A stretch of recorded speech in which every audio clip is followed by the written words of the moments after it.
at exactly 3:00 a.m. On New Year's Day, my phone vibrated once on the nightstand, a kind of polite little buzz that feels louder because the world is asleep. The screen lit my bedroom in a cold rectangle, and a notification floated there. Unknown number. I expected a mistaken greeting, a drunk typo, something harmless. Instead, the message said, "Nice pajamas." For a second, my brain tried to make it a joke. A wrong number. A prank. But my body reacted first, that quick animal tightening in the stomach, because compliments from strangers are supposed to be impossible when you're alone in the dark. I was sitting up in bed wearing an oversized grey hoodie and red and black plaid pajama pants hair, twisted into a lazy bun. No light. No reason for anyone to know any of that. I typed, "Wrong number." The reply arrived instantly. Not wrong. Grey hoodie. Plaid pants. Hair up like you don't care. It wasn't a guess. It was me right now in this room. I set the phone down and listened, holding my breath like silence could protect me. I heard nothing but the refrigerator and my own heartbeat. I looked at the bedroom window. The blinds were closed except for one crooked slat I always meant to fix. My phone buzzed. "Don't bother fixing it. I can still see you." The sentence was so casual, it felt practiced, like this wasn't the first time they'd done it, and wouldn't be the last. I slid out of bed and backed into the hallway, keeping my eyes on that dark square of glass like it might blink.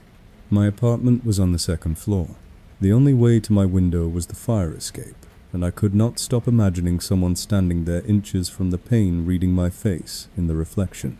I wanted proof, so I crept back toward the window and angled my head so I could see through the crooked slat without opening anything wider. All I saw was my own faint outline and the weak orange glow on metal rails. Then my phone buzzed again. "Careful. You'll fall if you lean like that." I jerked back so fast the bed frame creaked. That was the moment I understood I was being directed. I typed, "Who is this?" A beat passed. Then, someone close enough to tell you that you should stop whispering. My mouth snapped shut. I hadn't realized I was whispering, but I had been the way people talk to themselves when they're scared and trying not to admit it. I set the phone down, trying to deny it. 2 seconds later it buzzed. "Don't set it down. I like when you hold it." That snapped something in me. It wasn't a prank anymore. It was control. I checked my deadbolt, slid the chain into place, and then checked the deadbolt again because my hands needed to do something other than shake. My phone buzzed. You always check twice. I grabbed the small flashlight from my kitchen drawer, the one I kept for blackouts, and I hated how natural it felt to carry it like a weapon. I dialed, Nievin 11. When the operator answered, her voice was calm in that practiced way that makes panic feel even more real. I whispered, "Someone is outside my window. They are texting me what I'm wearing. They know where I am in my apartment." She took my address, told me not to confront anyone, and told me to move to a room with no windows, while officers were dispatched. I went into the bathroom, shut the door, and sat on the tile with my knees pulled in, phone clenched in both hands. Another buzz. "Bathroom. Good choice," the stranger wrote. My stomach dropped. I told the operator, and her questions got faster. Did anyone have a key? Could I hear anything now? I pressed my ear to the bathroom door. At first, nothing. Then a faint metallic rattle, careful and patient, like someone testing my front doorknob down the hall 1 millimeter at a time. I whispered, "Someone is trying my door." "Stay where you are," the operator said. "Do not open it." Officers are close. The rattling stopped. The silence that followed was worse because it meant the person outside had decided to listen instead of act. My phone buzzed again.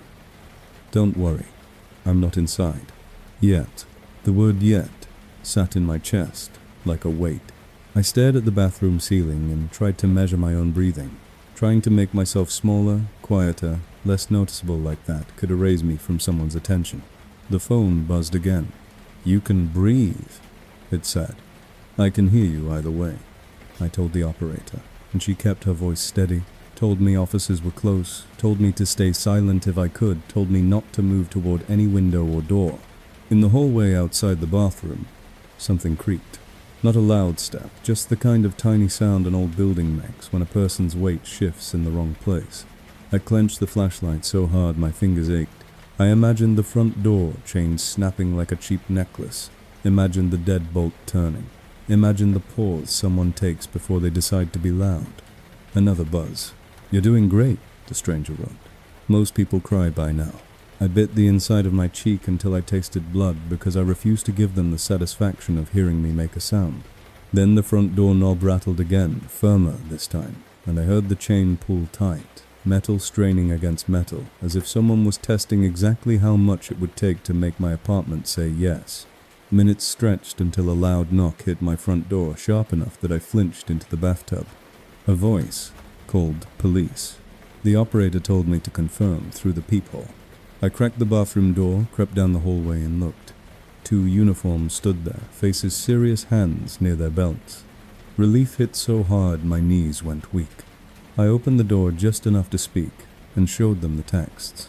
One officer's expression tightened and he asked, "They described you like specifically.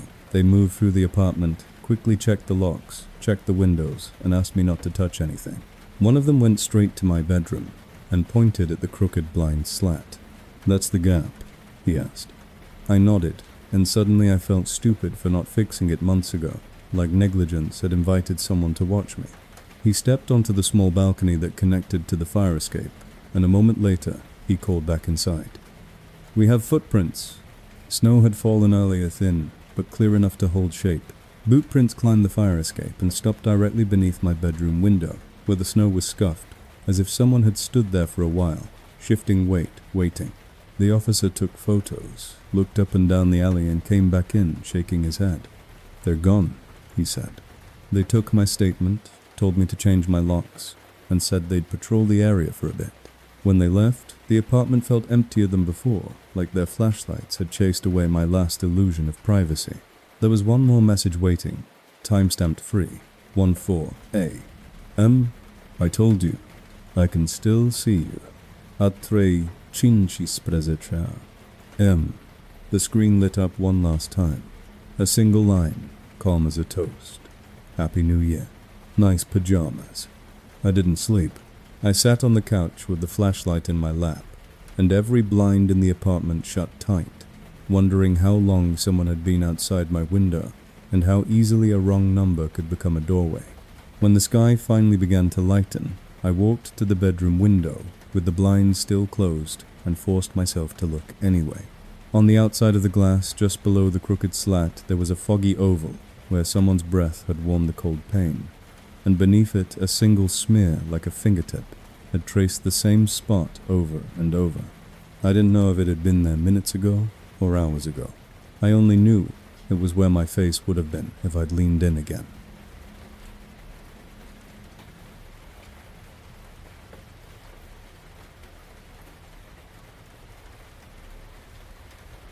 It happened again the next night, which is how I learned the calendar does not protect you.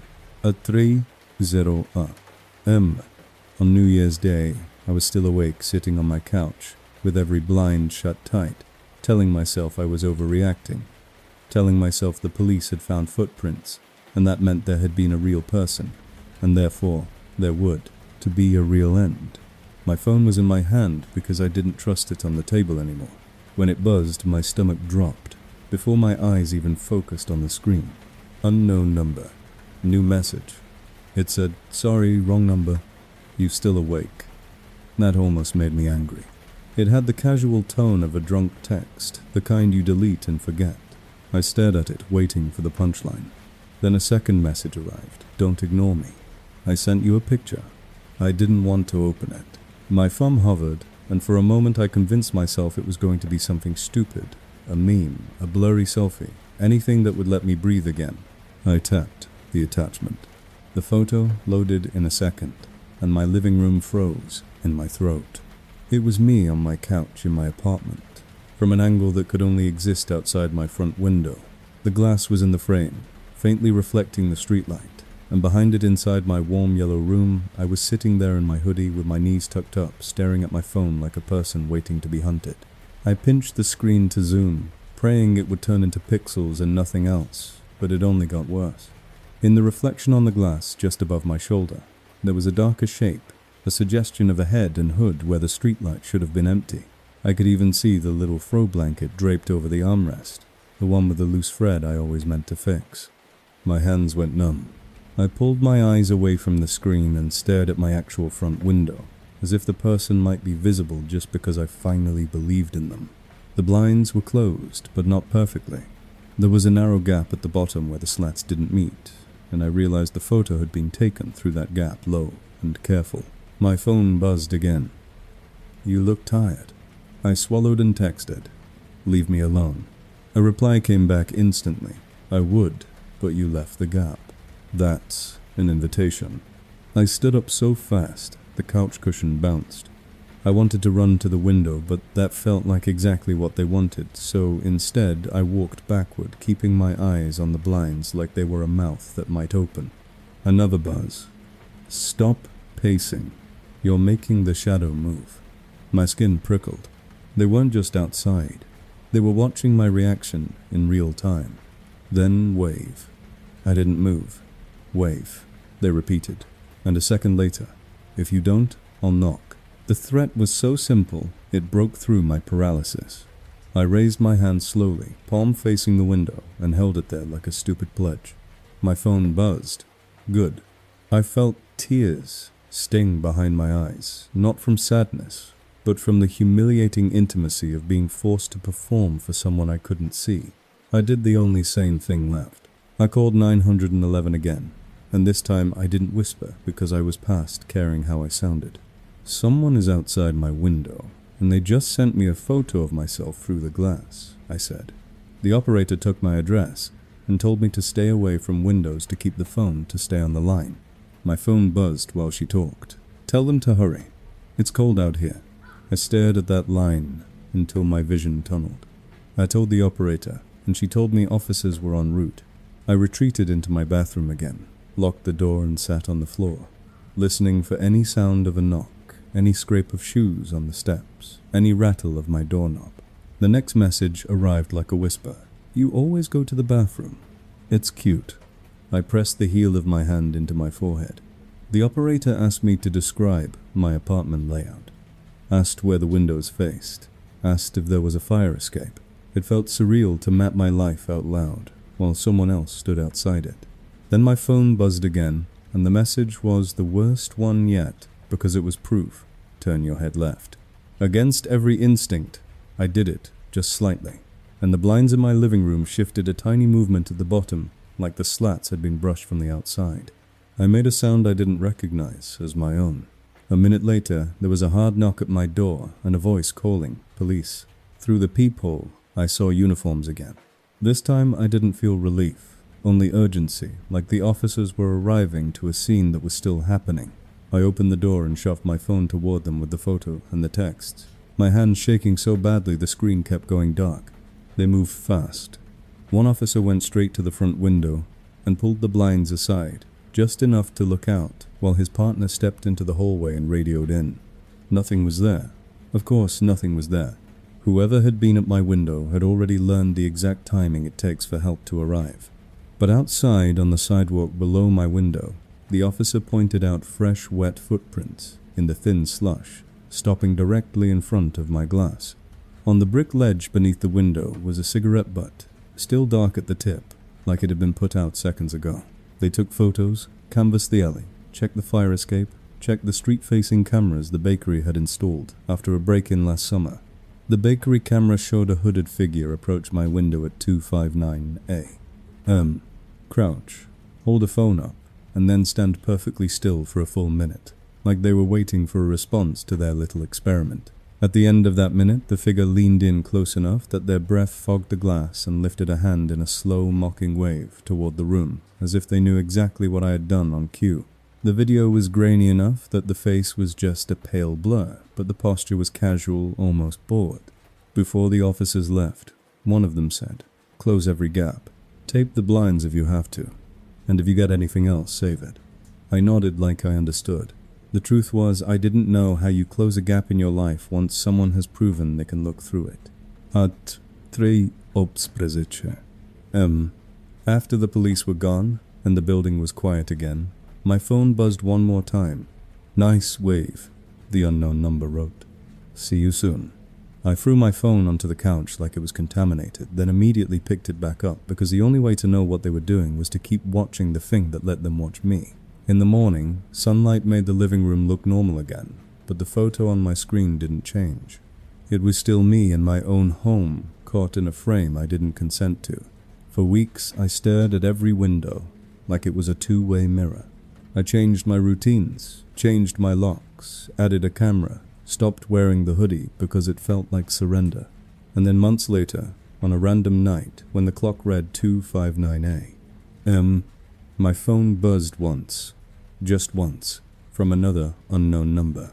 The message had no words at all, just a new photo attachment. I left the attachment unopened, the screen glowing in my palm, listening for the soft crunch of footsteps outside my window.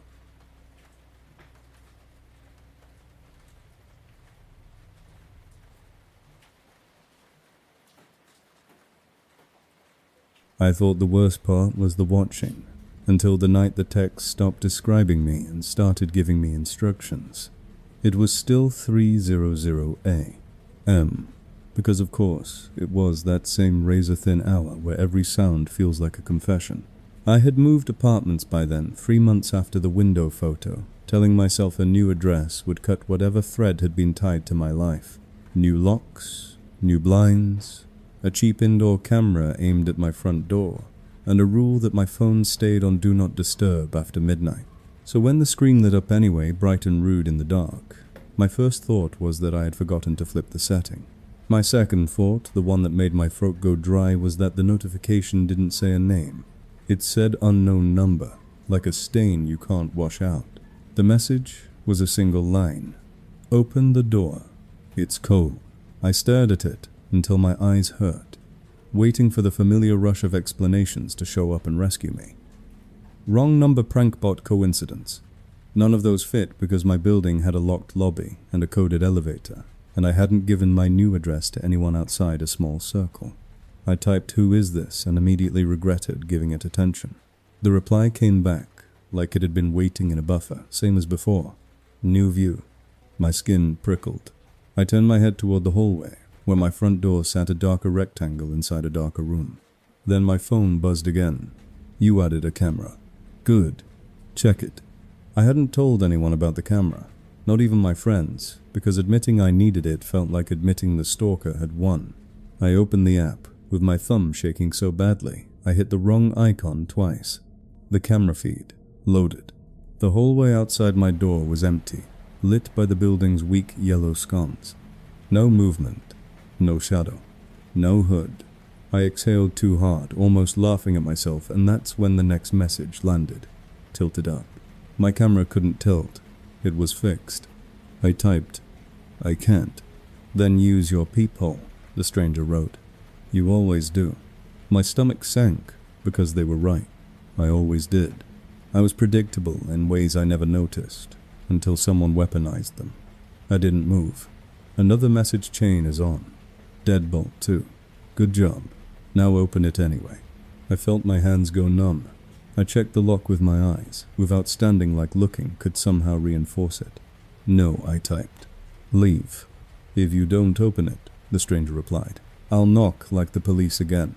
You'll look, you'll hesitate, you'll crack it. People always crack it." My mouth tasted metallic.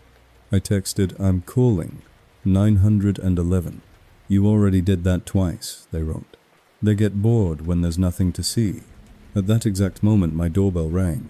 Not a long press, just one clean chime that filled my apartment, like a drop of cold water. I froze. The camera feed still showed an empty hall. No one. The chime rang again. My phone buzzed, not the bell. The knock. And then, as if on cue, there came 3 slow knocks against my front door. Knock. Knock. Knock. It wasn't frantic. It was patient, confident, like someone who knew the door would open eventually. I stayed on the couch, phone in my hand, and whispered to myself, "Don't move, don't move, don't move," as if repeating it could make it true. My phone buzzed. "You're sitting down. Good. You'll remember this." Another set of knocks a little closer together, this time like the person was testing tempo. Knock, Knock, knock. I opened the camera app again. Still empty hallway. My brain rebelled, trying to force the feed to make sense. A third buzz. Your camera is pointed too low. I'm not on the floor. The hairs on my arms lifted. I typed, "Where are you?" Above, they replied, "Look at the top of your door." I didn't want to. I stood anyway because fear makes you obey even when you swear you won't. I took one step toward the hallway and stopped because the indoor air felt different there, cooler, as if the door itself was exhaling. My phone buzzed again. Closer. You're almost close enough to hear me breathe. I raised the flashlight I kept by the couch, now thumb hovering over the strobe function like it could save me. Then, from the other side of the door, a voice spoke through the wood. Quiet. Familiar. My own voice slightly delayed, like a recording played back in the wrong room. "I'm calling 911, it said in my exact tone from 30 seconds earlier. My stomach flipped. The stranger texted, "I keep everything." The next thing they played was worse. A clip of me laughing on a voicemail. Something I hadn't heard in years. Something intimate and small. I backed away until my shoulders hit the living room wall. The knocks stopped. The hallway went silent again. My phone buzzed. Opened the door. It's cold. I called 911 anyway, forcing my voice steady, and the operator stayed on the line while I watched the camera feed like it was the only honest thing in my apartment. The pale curve at the top of the frame slid away, and 2 minutes later I heard the elevator ding through the wall. My phone buzzed. "Don't worry. I'm leaving." Then there was a hard knock and a voice. Police. This time it was real. I kept the chain on and showed them the texts and the clip. One officer leaned close to my peephole, then ran his flashlight along the trim and stopped. "There's tape here," he said. It was a tiny square of black tape above the peephole, so small it blended into the paint. He peeled it back with a gloved finger, and my stomach dropped. Behind it was a pinhole lens no bigger than a bead, seated in the molding like it had always belonged. The officer swore under his breath and said, "They prepped this." In the lobby, the night clerk pulled camera footage and we watched a hooded figure enter at 255 A.M. Like they had a key, ride the elevator and leave minutes later, holding the door for another resident who never even glanced up. Calm. Ordinary. Invisible in plain sight. Back upstairs, the officers photographed the lens and told me the building would need to inspect every floor, every door, every blind spot. As they packed up, my phone lit one last time at 319 A.M. From unknown number. The message was almost polite, told you. New view. The officer asked if I wanted to stay somewhere else for the night, and I said yes, before he finished the question. While I threw a bag together, my phone buzzed again, a new message from a different unknown number, as if the first one had simply handed the job off. All it said was 10.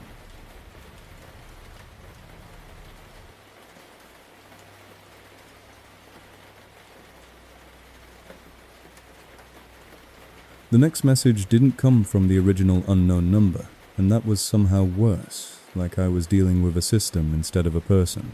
I was in a cheap airport hotel across town, because it was the only place the officer could recommend on short notice, and because I couldn't bear the idea of sleeping under a ceiling that might already be mapped. My phone lay on the bedspread between my hands like a ticking object. The screen lit at 300 A.M. Exactly. Sure, I told myself it was a typo, a kid, a bot, anything that didn't require my heart to do what it was doing.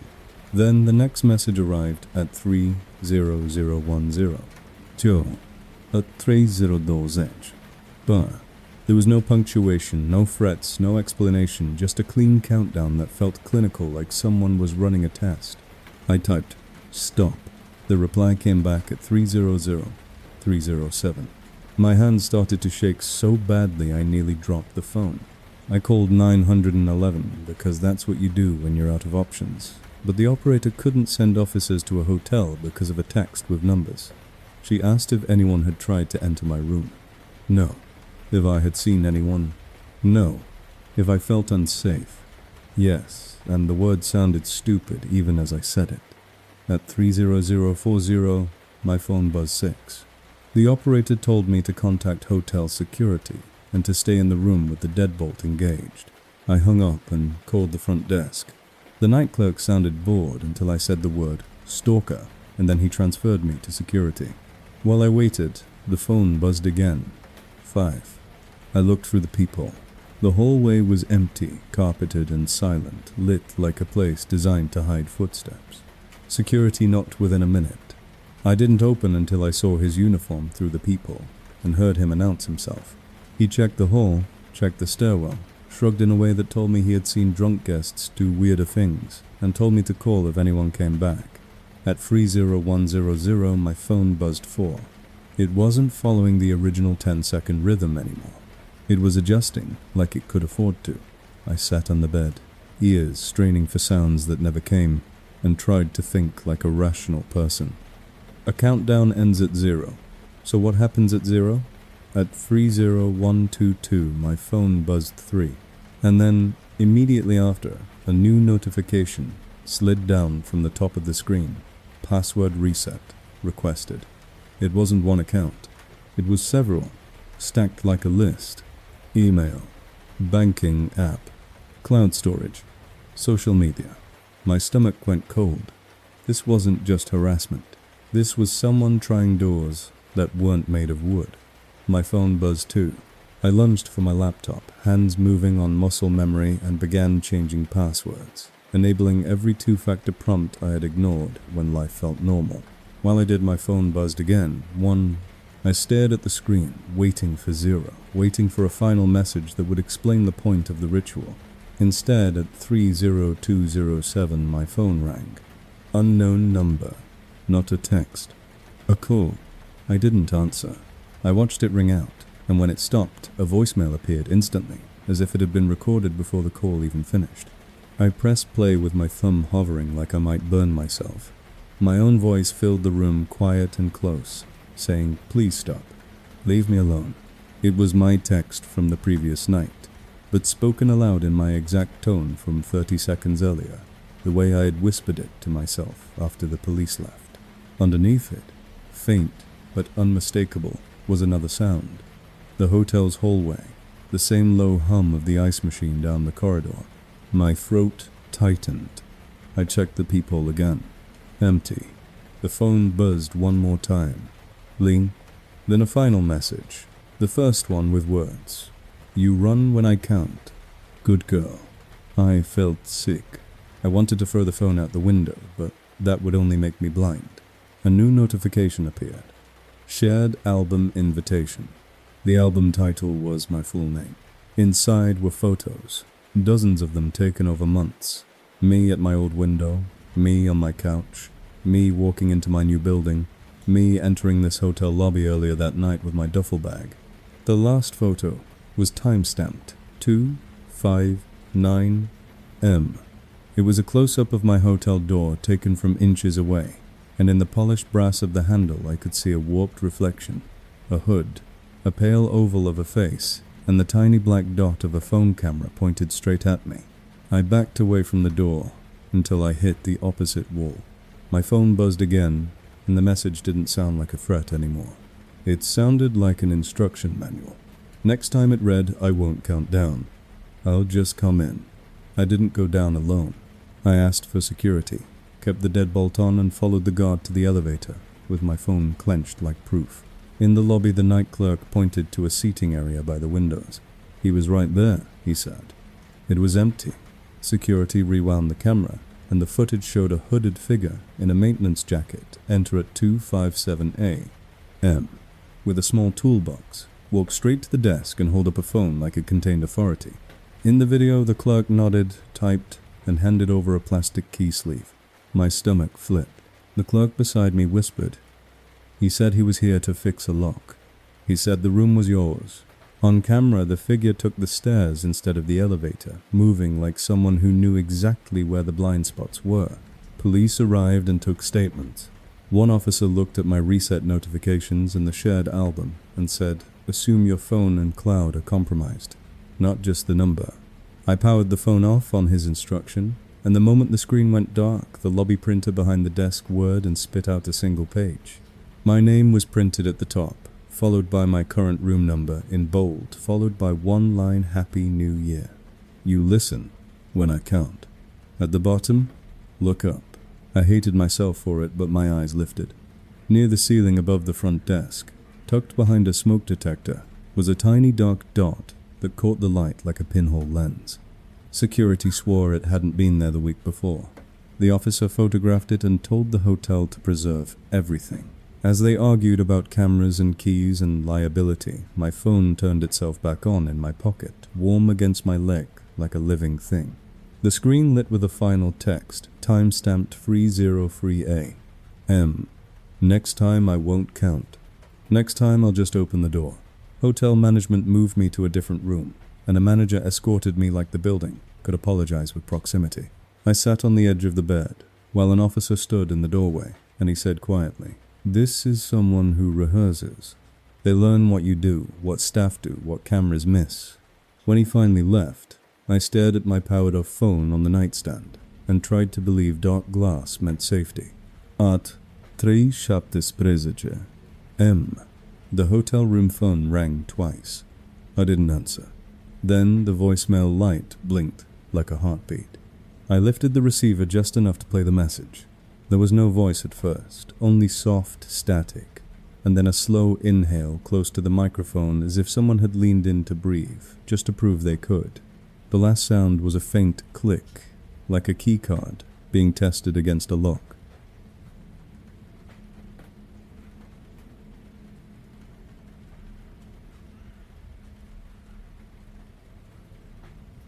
At 30 M. On January 2, my brand new phone buzzed for the first time, and the sound alone made my throat close up, because I had built this whole flimsy plan around the idea that a new number meant a new life.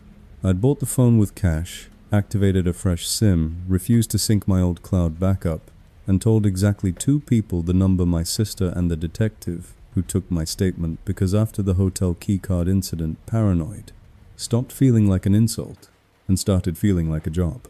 Description: I was staying at my sister's place, sleeping on her couch under a throw blanket that smelled like laundry detergent and safety, trying to convince myself that the world still had borders.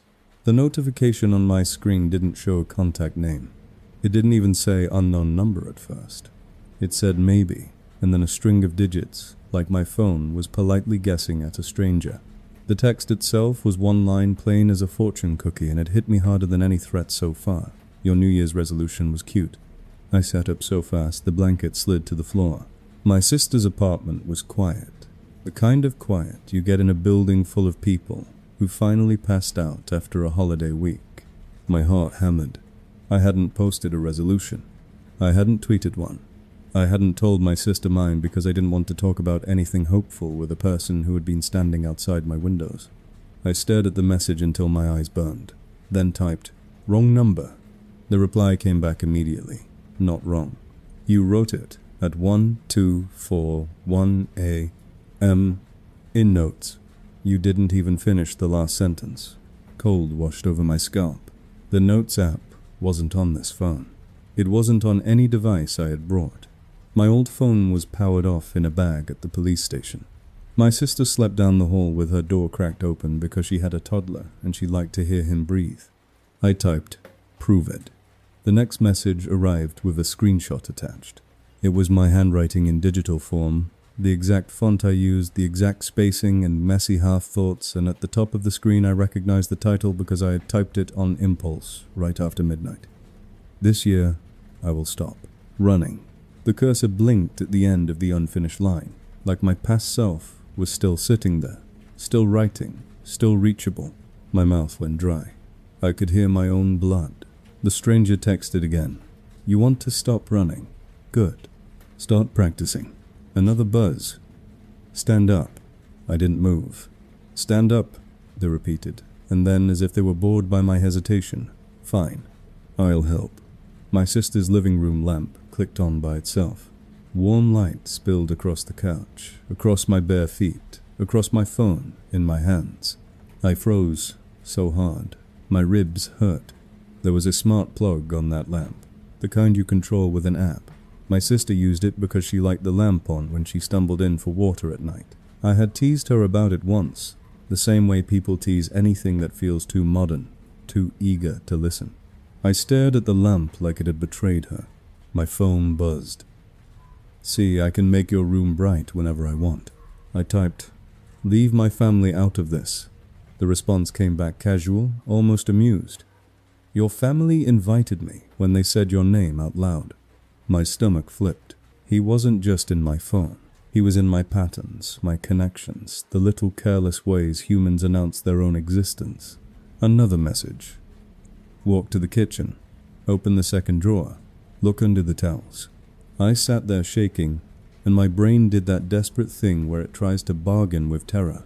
Maybe if I refused it would end. Maybe if I did it, I'd find something helpful, something that explained how. My hands moved before I could decide. I stood up, keeping my eyes on the dark windows, even though we were on the 4th floor and I knew I couldn't see anything outside. I walked to the kitchen like I was being guided by an invisible hand. The drawer slid open with a soft scrape. Under the dish towels was a little square box I hadn't noticed before. Matte, black, unmarked. My phone buzzed. "Open it."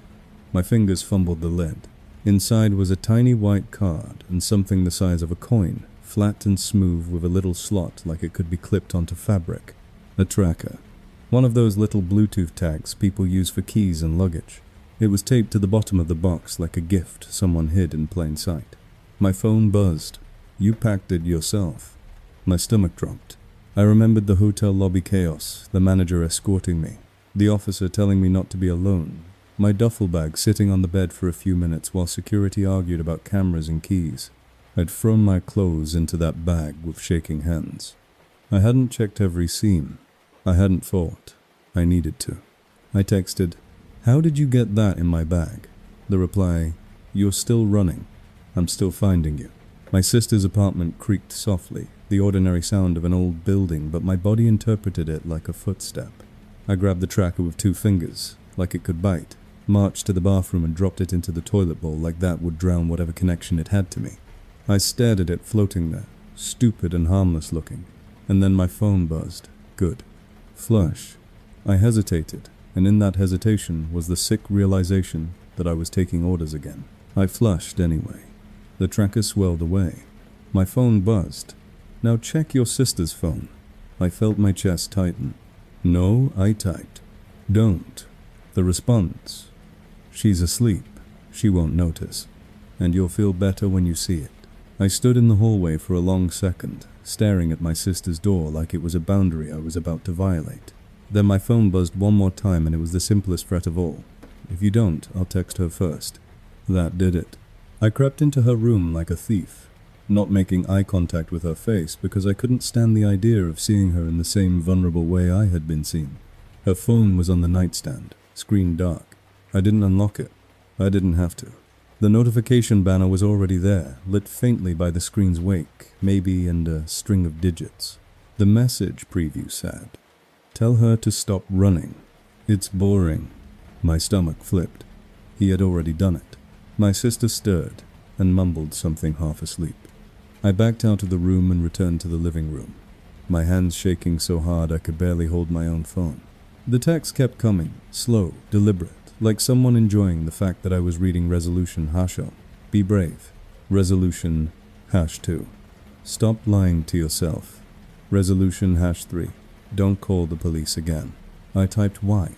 The reply took longer this time, and for those few seconds, I imagined the person on the other end leaning back, deciding which truth to share. Then, because you promised yourself you'd stop running, and I like promises. Another buzz. Look at your camera. I didn't have a camera. Not here. My sister did. A little baby monitor, pointed at my nephew's crib. The screen was on the dresser in her room. My phone buzzed. Go ahead. I'm not a monster. My mouth went dry. I went back down the hall and looked at the baby monitor screen. The crib was empty because my nephew slept in my sister's bed when he had nightmares.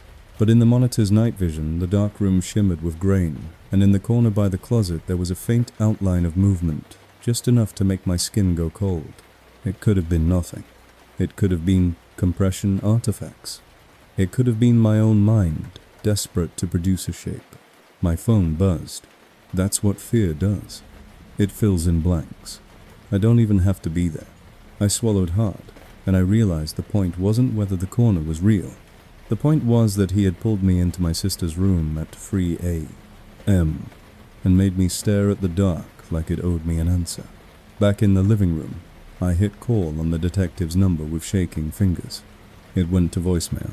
Of course it did.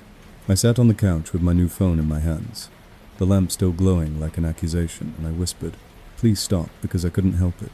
My phone buzzed instantly. Say it again. My throat closed. Another buzz. Say it like you mean it. And then the final message of the night, the one that made my skin go numb. If you really want to stop running, meet me where you wrote that note. Same place, same time, tomorrow, 3:00 a.m.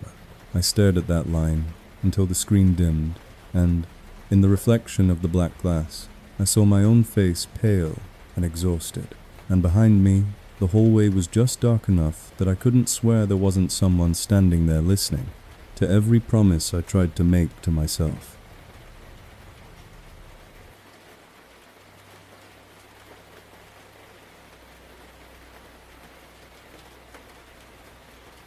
At 3:00 a.m. the next night, the text came in with a different tone, almost friendly, which is how I knew it was going to hurt. "Hey, I found your wallet." I was still at my sister's place, still awake, because sleep had turned into a dare. I kept losing. My new phone sat on my lap like a live wire. My sister had insisted I keep my purse on the kitchen counter so I wouldn't spiral by checking it every 5 minutes, and I had agreed like a child agreeing to put a nightlight back on. The message buzzed again before I could even react. "You're welcome." I stared at the screen, then looked at the purse across the room as if it might have vanished in the time between my blink. It was still there, slumped and ordinary. I walked to it slowly, opened it, and pulled out my wallet. It was in my hand. It was real. My driver's license, my cards, the stupid little receipt I kept forgetting to throw away.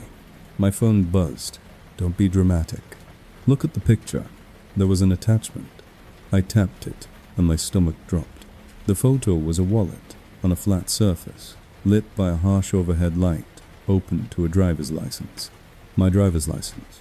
My name. My face. The same tiny scratch on the plastic from when I dropped it in a parking lot 2 years ago. The stranger had even angled it so the hologram caught the light. My fingers went numb around the wallet in my hand. For a moment, my brain tried to solve it with logic the way you try to solve any nightmare by forcing it into daylight counterfeit ID. A printed fake. A scam. But the photo zoomed in further in the next message, and I recognized the micro details you don't notice until you're trying to prove something is real. The exact tilt of my smile, the faint freckle near my jawline, the way the laminate had bubbled slightly at the corner. My phone buzzed. "Which one are you holding?" I whispered. "What the hell?" And my voice sounded like it belonged to someone else. Another buzz. "I can bring it back to you." "Public place. Coffee shop. You choose." I typed, "I have my wallet." The reply came instantly. "Then you have a wallet." My throat tightened. I turned the wallet over in my hand, half expecting it to split like a prop. It didn't. It stayed stubbornly normal. My phone buzzed again. "Check your bank app." My hands were shaking so badly it took 2 tries to unlock the phone. When I opened the bank app, there was a new alert, unusual activity detected. A purchase. Not pending. Approved. A gas station across town. I hadn't been to that gas station in my life. I stared at the screen until the numbers stopped looking real. Another alert, stacked on top of it, a pharmacy. Another, a convenience store. The timestamps were all within the last 10 minutes, as if someone was sprinting through my identity, grabbing what they could before I slammed a door. My phone buzzed. "See? I found your wallet." I typed. "Stop using my cards." The reply, "Stop pretending they're yours."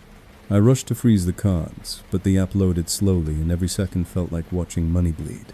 When I finally hit the lock, toggles a new message popped up. "Too late for those." My stomach dropped. Another notification arrived, not from my bank this time, but from an email address I didn't recognize. Welcome to your new account.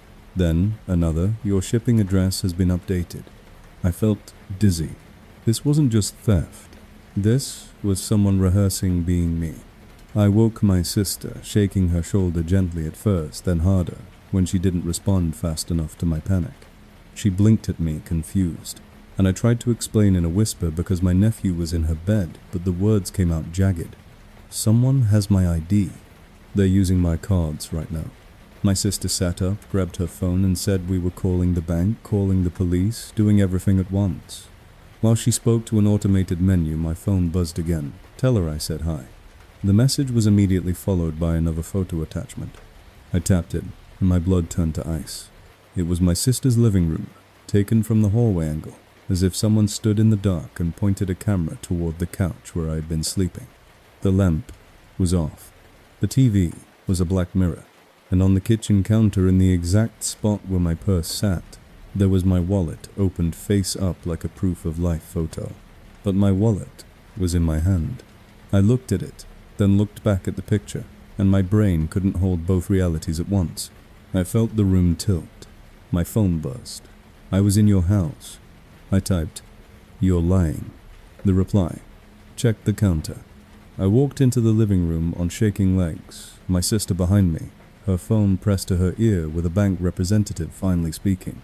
The kitchen counter was empty, except for my purse and a stack of mail. No second wallet. No open ID. My sister mouthed what, and I couldn't answer, because my tongue felt thick.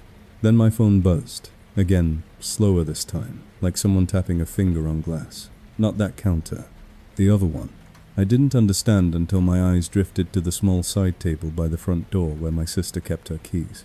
There, sitting neatly beside the key bowl like it had always belonged, was a wallet. Mine. The same worn edges. The same little tear in the corner seam. It was closed. Calm. Ordinary. I stared at it like it might breathe. My sister noticed, and her face went blank. The bank rep kept talking, asking for verification, but all I could hear was my own heartbeat. I picked the wallet up with 2 fingers and opened it. Inside was my ID. Inside were my cards. Inside was everything that was also inside the wallet, still clenched in my other hand. I looked down at my hand. The wallet there was open too, showing the same ID, the same cards, the same receipt. For 1 sick second, I couldn't remember which one I had picked up first. I couldn't remember which one had been in my purse. The stranger texted, "Now you get it," my sister finally whispered. "How is there 2? I couldn't answer." My phone buzzed again, because I needed a copy that could walk around without you. The bank rep asked if we wanted to freeze the account entirely. My sister said yes, voice trembling now. I stepped back from the table, suddenly afraid to touch either wallet again, as if one of them was bait. Another message arrived. "You want your life back? Meet me and I'll give you the original." I typed, "I'm calling the police." The reply came back instantly. "You already did. They can't arrest a receipt." Then, check your email. A new message sat there from a leasing office across town. "Thank you for your application."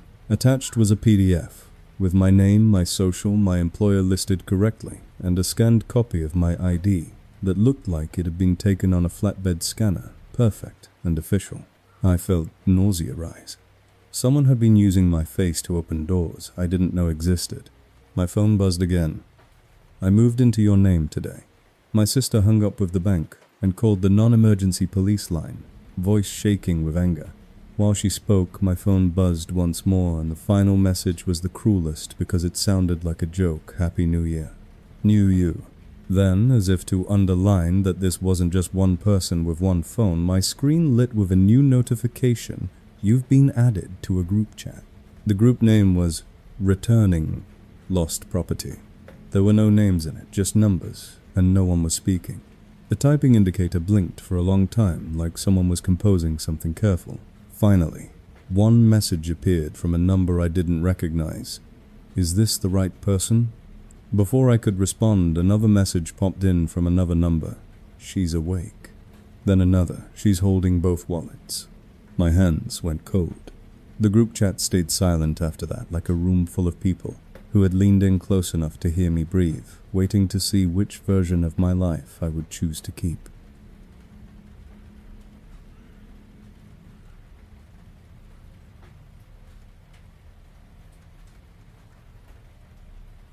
The group chat sat on my screen like a bruise that wouldn't fade.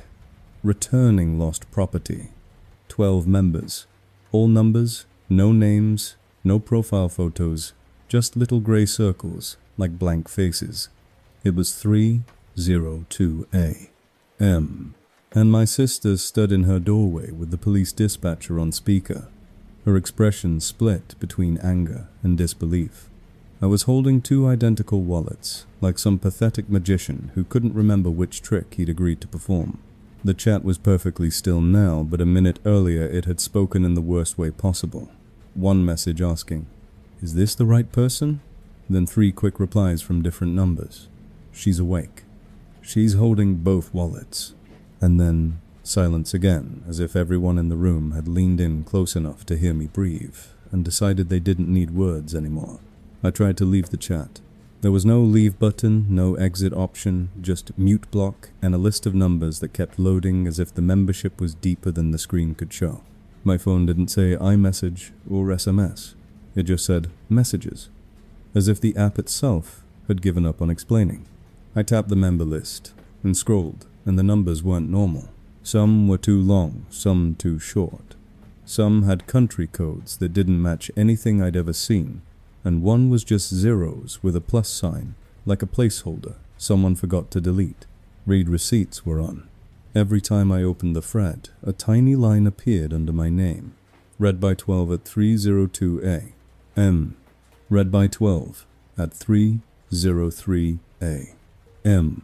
Like a head count, like a classroom roll call. My sister mouthed, "Give me your phone." But I shook my head because the phone was evidence, and also because I couldn't stand the idea of someone else watching them watch me. The dispatcher asked if anyone had forced entry. My sister said no, but her voice cracked on the word no because we were staring at proof that someone had been inside her home without breaking anything. I typed into the group chat with thumbs that felt stiff. "Who are you?" The message bubble appeared blue, then turned green, then disappeared entirely like it had never existed. I typed again. "Stop." That one vanished too. My sister's phone chimed softly from her hand. She looked down and went pale. "I just got a text," she whispered. The sender was a number she didn't recognize, and the message said, "Tell her not to type. It clutters the room." My stomach dropped. The group chat didn't need my replies because it had a direct line to everyone around me and it didn't want noise. On my screen, the typing indicator appeared 3 dots, pulsing, then stopped, then pulsed again. It went on like that for almost a full minute, a silent, patient thought, being composed on the other end. Finally, one message arrived from the first number in the list, the one that looked almost normal, and it was so calm it made my skin itch. "We're not here to hurt you. We're here to help you stop running." The next message came from another number. "Return the extra wallet." Another, "Keep the tracker out of water next time." Another, "Stop calling police." It's inefficient. Each line landed like a tap on the forehead. Not violent, just intimate, like someone correcting your posture. My sister's dispatcher voice kept asking questions, but my brain was stuck on the word we, not I. We. I scrolled back up and the earlier messages were still there, but the timestamps were wrong. They didn't say 301A. M. They said 1201A. M. 1202A. M. Like the chat had been talking since midnight, and I'd only been allowed to see it now. A new system notification appeared. You were added by admin. Admin wasn't a name. It was a role. The typing dots returned, and my sister's front door handle clicked softly, not turning, just the faint sound of metal shifting like someone testing it with the lightest touch. My sister froze mid-sentence.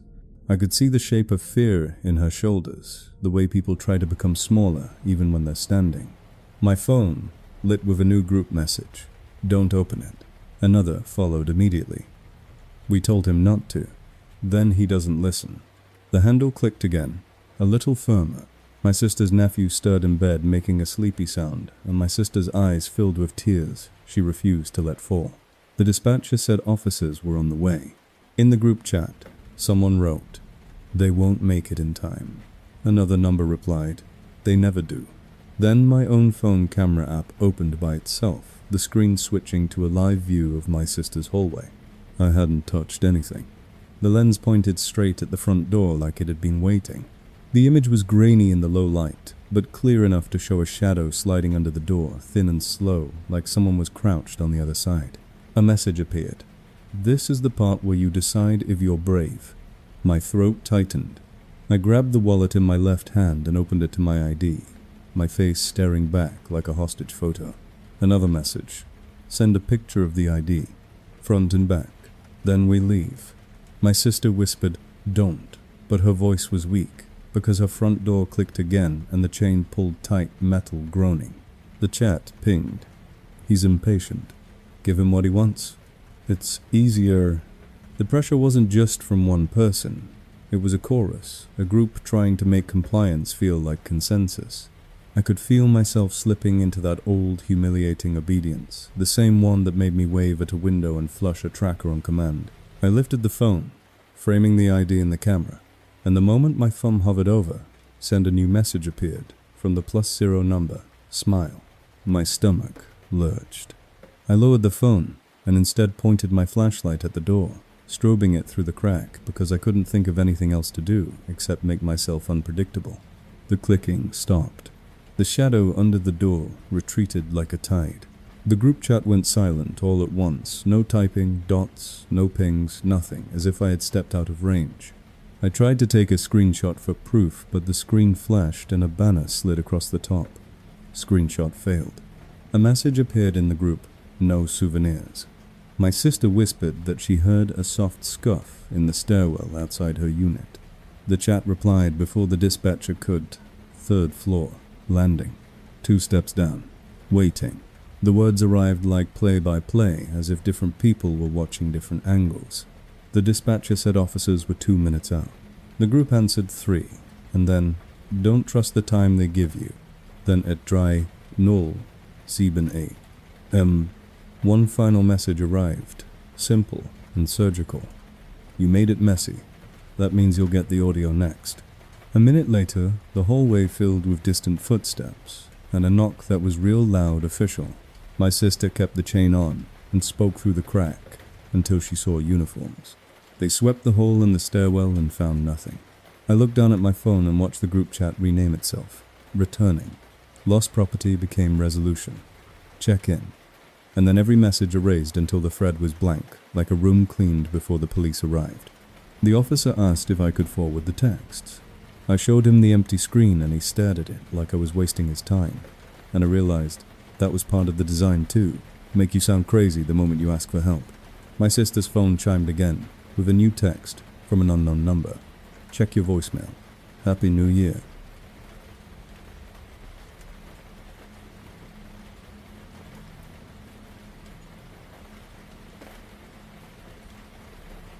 The next night, I didn't even wait for 3:00 a.m. to dread it. Dread had become my way of keeping time. I slept in my sister's guest room with the door locked and a chair wedged under the knob like I was a kid again. But at 2:59, my eyes snapped open anyway, as if my body had learned the schedule before my mind admitted it. When my phone lit, it wasn't unknown number. It was words. It was a blank sender line, as if the message had come from nowhere. The only thing where a contact should have been was a single dash. The text itself was simple. "You can't call me back." I stared at it, and my thumb did the stupid human thing it always does when you're told not to touch something. I tapped the sender. Details. Opened. The number field was empty. No digits, no country code, nothing to copy, nothing to block. My phone treated it like a ghost in the system, a message with no origin that still knew exactly where to land. Another text arrived immediately. Tried. I hit the call button anyway. The screen spun, then dropped me into an automated recording. "We're sorry. The number you have dialed is not in service." It was the most ordinary voice in the world, the voice you hear when you've mistyped one digit. And that ordinariness made my stomach twist, because it meant the network agreed this sender did not exist. I ended the call and my phone buzzed again. Good. Now, you believe me. I texted back. Tell me what you want, and my own message showed a red exclamation point. Not delivered. The app even offered a suggestion, message failed. Yet, a second later, a reply arrived under the dash anyway. Don't worry. I still got it. I felt cold all over, like the rules were being bent in one direction only, like I was shouting into a void, and the void was whispering back. I tried to block the conversation. There was still no block option. It was like trying to report the weather. The dash kept blinking at the top of the screen, and the typing dots appeared 3 little pulses from nobody. Then you turned your phone off at the hotel. That was cute too. I swallowed hard. I hadn't told anyone that detail except the officer. I thought about the group chat that erased itself, and the way the officer had looked at me when the proof vanished. I thought about how easy it would be for a person to spoof a number, and how impossible it would be for a number to not exist at all. Another message arrived like a teacher, correcting my thoughts. Spoofing is for amateurs. I stared at the word heart racing because it was an answer to a question I hadn't typed. I whispered, "How are you doing this?" And the phone buzzed instantly because you keep asking in your head. I sat up and looked around the room as if the walls might be listening. My sister's apartment was quiet, but there was a faint hum from her router in the hallway closet. A tiny mechanical purr that suddenly sounded like breathing. The dash texted again. Your router is old. Your smart plug is cheap. Your fear is expensive. I tried to stay logical. I opened my carrier app and checked my line details. Nothing. No new texts logged. No new call history besides the one I just made to a number that supposedly didn't exist. It was as if the message thread lived outside the billing system entirely. Another buzz. They can't see this. That's the point. I toggled airplane mode on, watching the bars disappear, and the little plane icon replaced them, and I waited for silence, like it was a medication. 5 seconds later, the screen lit anyway. Nice try. The status at the top, still red, no service. Another buzz. You don't need a signal to be reached. I pulled the SIM tray out with a paperclip, held the tiny chip between my fingers, and set it on the nightstand, like a sacrifice. My phone buzzed again, unchanged. Put it back. I liked the illusion. The worst part was how normal the phone looked, while it did impossible things, like a polite appliance, refusing to follow the laws of the room. My mouth went dry. I took a photo of the conversation with another phone, my sister's, because screenshots failed now, and I refused to be left with nothing again. The moment the camera shutter clicked, my phone buzzed. Tell her to stop taking pictures. My sister wasn't even awake, but the message proved the room didn't need to see her. It could see through her. I stood up, walked into the hallway, and knocked softly on my sister's door. She opened it in a robe, eyes heavy, and before I could speak, her phone chimed in her hand. She looked down, and her face emptied. It says, -2, she whispered, holding the screen toward me. Her message read, I can text any phone. Yours just answers. The words hit me like a slap, because they weren't just about access. They were about selection. I asked my sister to turn her phone off. She did, hands shaking. Mine buzzed. Good. Less noise. Then, let's do something simple. I'll send you a number. You'll call it. You'll hear the truth. A line of digits appeared. Next, a normal-looking 10-digit number with our area code. For a fraction of a second, relief flickered something solid, something traceable. I called it. The automated voice returned immediately. We're sorry, the number you have dialed is not in service. But this time, underneath that familiar recording, there was another sound, faint and real, like someone breathing close to a microphone. The phone buzzed while the recording played. Listen harder. I held the phone tighter and heard it, a soft shift cloth against skin, and then my own name spoken quietly, not from the recording but under it, like a second person sharing the line. I dropped the phone from my ear. It landed on the carpet with a dull thud, still connected the not in service voice, looping like a lullaby. My screen lit with another message from the dash. That's my voice now. My hands went numb. I ended the call and tried to breathe. Another buzz. You want proof I exist? Walk to the window. Look down. My sister grabbed my arm. "Don't," she said, finally. Loud, and the words sounded like an alarm. I didn't want to, but I did it anyway, because fear makes you obey and curiosity makes you betray yourself. I approached the living room window and pulled the curtain back a finger's width. On the street below, a car sat idling with its headlights off. In the dark windshield, I couldn't see a face, only a faint rectangle of light like a phone screen held up at chest level. My phone buzzed. "You're looking at me through glass again."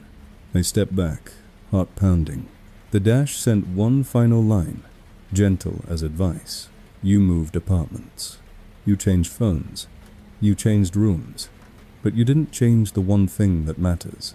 I typed "what?" and my message failed to deliver. Again, red exclamation like a wound.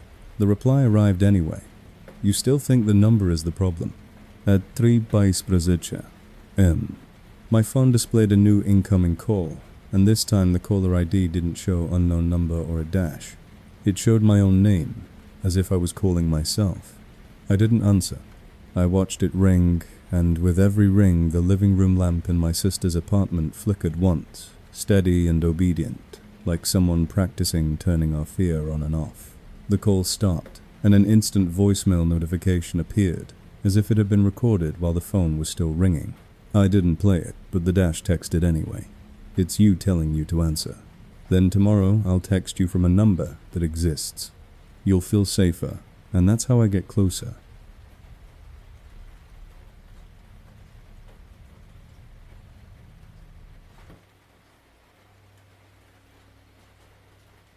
At 3:08 M sharp, the message finally came from a number that looked real, local, ordinary, the kind of 10 digits you could call back and get a human voice. And for half a second that familiarity almost calmed me, like the world had snapped back into its disk. Rules. The sender name didn't say unknown number or a dash. It just showed the digits with our area code, and the text read, "Hey, I'm so sorry. Wrong number. Are you awake?" I was awake, of course. I was always awake now. I was on my sister's couch. Blinds, taped router, unplugged. Phone held like a fragile thing that might explode if I squeezed too hard. I stared at the screen and felt that old pull to explain myself, to be polite, to correct the mistake like a normal person in a normal world. I typed, "Wrong number." It went through. No red exclamation. No vanishing bubble, just a clean green message, and then almost instantly a reply. "No, I think this is right. You're the one who moved." The words landed heavier than any threat, because they sounded like a mundane correction, like the kind of thing a friend says when you meet at the wrong restaurant. My throat tightened. I didn't want to give it oxygen, but the part of me that still believed in systems wanted to test the promise from last night's text from a number that exists. I hit call. It rang. An actual ringtone. Then a sleepy woman answered voice, thick with confusion. "Hello," I swallowed hard. "Did you just text me?" There was a pause, then irritation. "What? No. Who is this?" I asked. If her number ended in the last 4 digits I saw. She confirmed, annoyed now, and said she hadn't sent anything. She'd been asleep. She had a toddler. Please stop calling. I apologized and hung up with shaking hands. The second I ended the call, my phone buzzed with a new text from that same number. She never remembers. That's why she's useful. My mouth went dry. I typed, "Stop using her number." The reply came back, "Stop using yours." Then, "You like real numbers. They make you feel safe. Watch how easy they are." Another message arrived, and it was the kind of wrong number text you're supposed to laugh off. "Is this Tyler? I'm outside." I stared at it cold. I typed, "No Tyler here." The response, "Sure. Then why am I looking at you through your sister's window?" I felt my head snap up toward the living room like the words had yanked it on a string. The blinds were still taped. The curtains were still drawn. The room looked the same, but the air felt thinner, like someone had opened a door I couldn't see. My phone buzzed again. "Don't bother. You won't see me when I'm quiet." Then, like a casual follow-up, "Go check on the kid." My stomach dropped. My sister's door was closed now, but I could hear my nephew's soft breathing through it. That tiny rhythmic sound that had started to feel like the only proof the world wasn't completely broken. I didn't move. The phone buzzed. If you don't check, I will. I stood so fast, my legs nearly gave out. I walked down the hall and opened my sister's door just enough to look in. She was asleep, curled around my nephew, one arm draped over him like a barrier. He was fine. He was warm. The relief was so sharp it hurt. I backed out, shut the door quietly, and returned to the couch, gripping my phone with both hands like it could keep them safe if I held it hard enough. The real number texted again. Good. He's fine. I'm not a monster. I'm a lesson. My fingers trembled. Why, I typed. The reply came back instantly. Because you still think you can outsmart me with hardware. New phone. New SIM. New place. You never changed. The only thing I needed. I stared at that line, feeling my chest tighten as my mind tried to guess what it meant. And before I could even form the word in my head, another message arrived. You'll need to be polite. My blood went cold. I hadn't typed that. I hadn't said it. I hadn't even fully thought it as a sentence. I just felt it. That old reflex to answer, to correct, to soothe, to fix. The number texted again, softer now, like it was offering help. Let's practice. I'll send a wrong number. You'll respond the right way. Another message followed immediately, as if a different person had taken the phone. Hey babe, I'm sorry I missed your call. I'm coming up. I felt sick. Wrong number, I typed. Then the reply. No, I'm definitely coming up. I'm in the lobby. My sister's building had a lobby. It had a desk during the day, but at night it was mostly empty, just cameras and a locked door that people propped open when they carried groceries. My phone buzzed again. Go look. My hands shook so badly I almost dropped the phone. I didn't want to walk into the living room window again. I didn't want to perform. But I also couldn't sit there while the idea of someone in the lobby crawled into my brain like a parasite. I crept toward the peephole of my sister's front door and looked out. The hallway was empty. The building was quiet. Nothing moved. My phone buzzed. Not your hall. The lobby. I backed away from the door and opened the cheap building camera app my sister had installed after a package theft last year.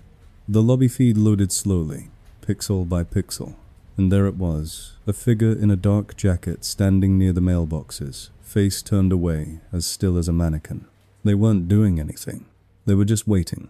The timestamp in the corner read 304A. The figure lifted a hand and waved at the camera like they knew I was watching. My skin went numb. The real number texted. Now do you see why I like numbers that exist? They come with doors. I stared at the lobby, feed heart pounding, and then the camera glitched, just a flicker, and when it came back, the figure was closer to the entrance door, head tilted as if listening. The phone buzzed. He's going to try the handle. You should tell him no. I didn't understand at first, and then my sister's landline phone, the old wired one she kept for emergencies, rang once in the kitchen. One ring, then silence. My phone buzzed. That was him asking nicely. Another text arrived from the same real number, and it was too personal to ignore. Your sister leaves the spare key under the left planter. That's cute too. My throat closed. I ran to the balcony window and pulled the curtain back a fraction, just enough to see the street below. The lobby entrance faced the road, and in the dim light, I could see the glass doors and the shape of the figure moving inside, slow and unhurried. I stepped back before anyone could see me. The phone buzzed. Don't hide. Hiding is for prey. Then talk to me like a person. I typed, leave us alone. The reply, wrong number. A second later, try again. My mouth went dry. I forced my fingers to type, you have the wrong person. The reply came back immediately. No, I have the right pattern. Another message followed with a photo attachment. I didn't want to open it, but my thumb did it anyway. That same self-betrayal I hated. The photo was the lobby taken from inside, close to the glass, and in the reflection I could see the person holding the phone hood-up face washed out by the screen glow. And behind that reflection, faintly, I could see my sister's building, hallway, and the mailboxes, and the exit sign. It was real, not a screenshot, not a fake. My phone buzzed wave again. I didn't. Another buzz. If you don't wave, he'll come upstairs. The lobby camera feed showed the figure shift toward the elevator, and my body moved before my mind caught up. I grabbed my sister's phone from the counter, hands shaking, and called building security. It rang out. Of course it did. I called 911, and as it rang, my phone buzzed with a new text. From the real number. Don't. Not yet. The operator answered, and I forced my voice. Steady. There's someone in my sister's lobby. I can see him on camera. He's trying to get upstairs. The operator asked for the address. I gave it. As I spoke, the lobby feed showed the figure step into the elevator, and the doors began to close. My phone buzzed. Now it's exciting. The operator asked if the figure had a weapon. I said I didn't know. The elevator doors closed. The lobby camera couldn't see inside. My phone buzzed again, and the message was almost affectionate. You wanted a number you could call back. Congratulations. You called the wrong number, and it answered anyway. Then, as if to prove the cruelty of it, the real number rang my phone, and when I didn't answer, it left a voicemail instantly.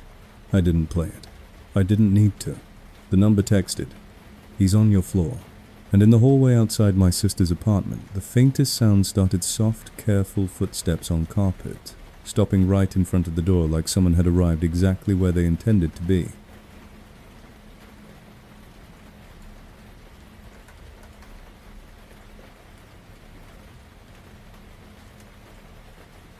I didn't open the door. I didn't breathe right. I stood in the dark living room with the phone pressed to my chest while my sister's hallway went silent on the other side of the deadbolt, and my mind did the only thing it could do to survive.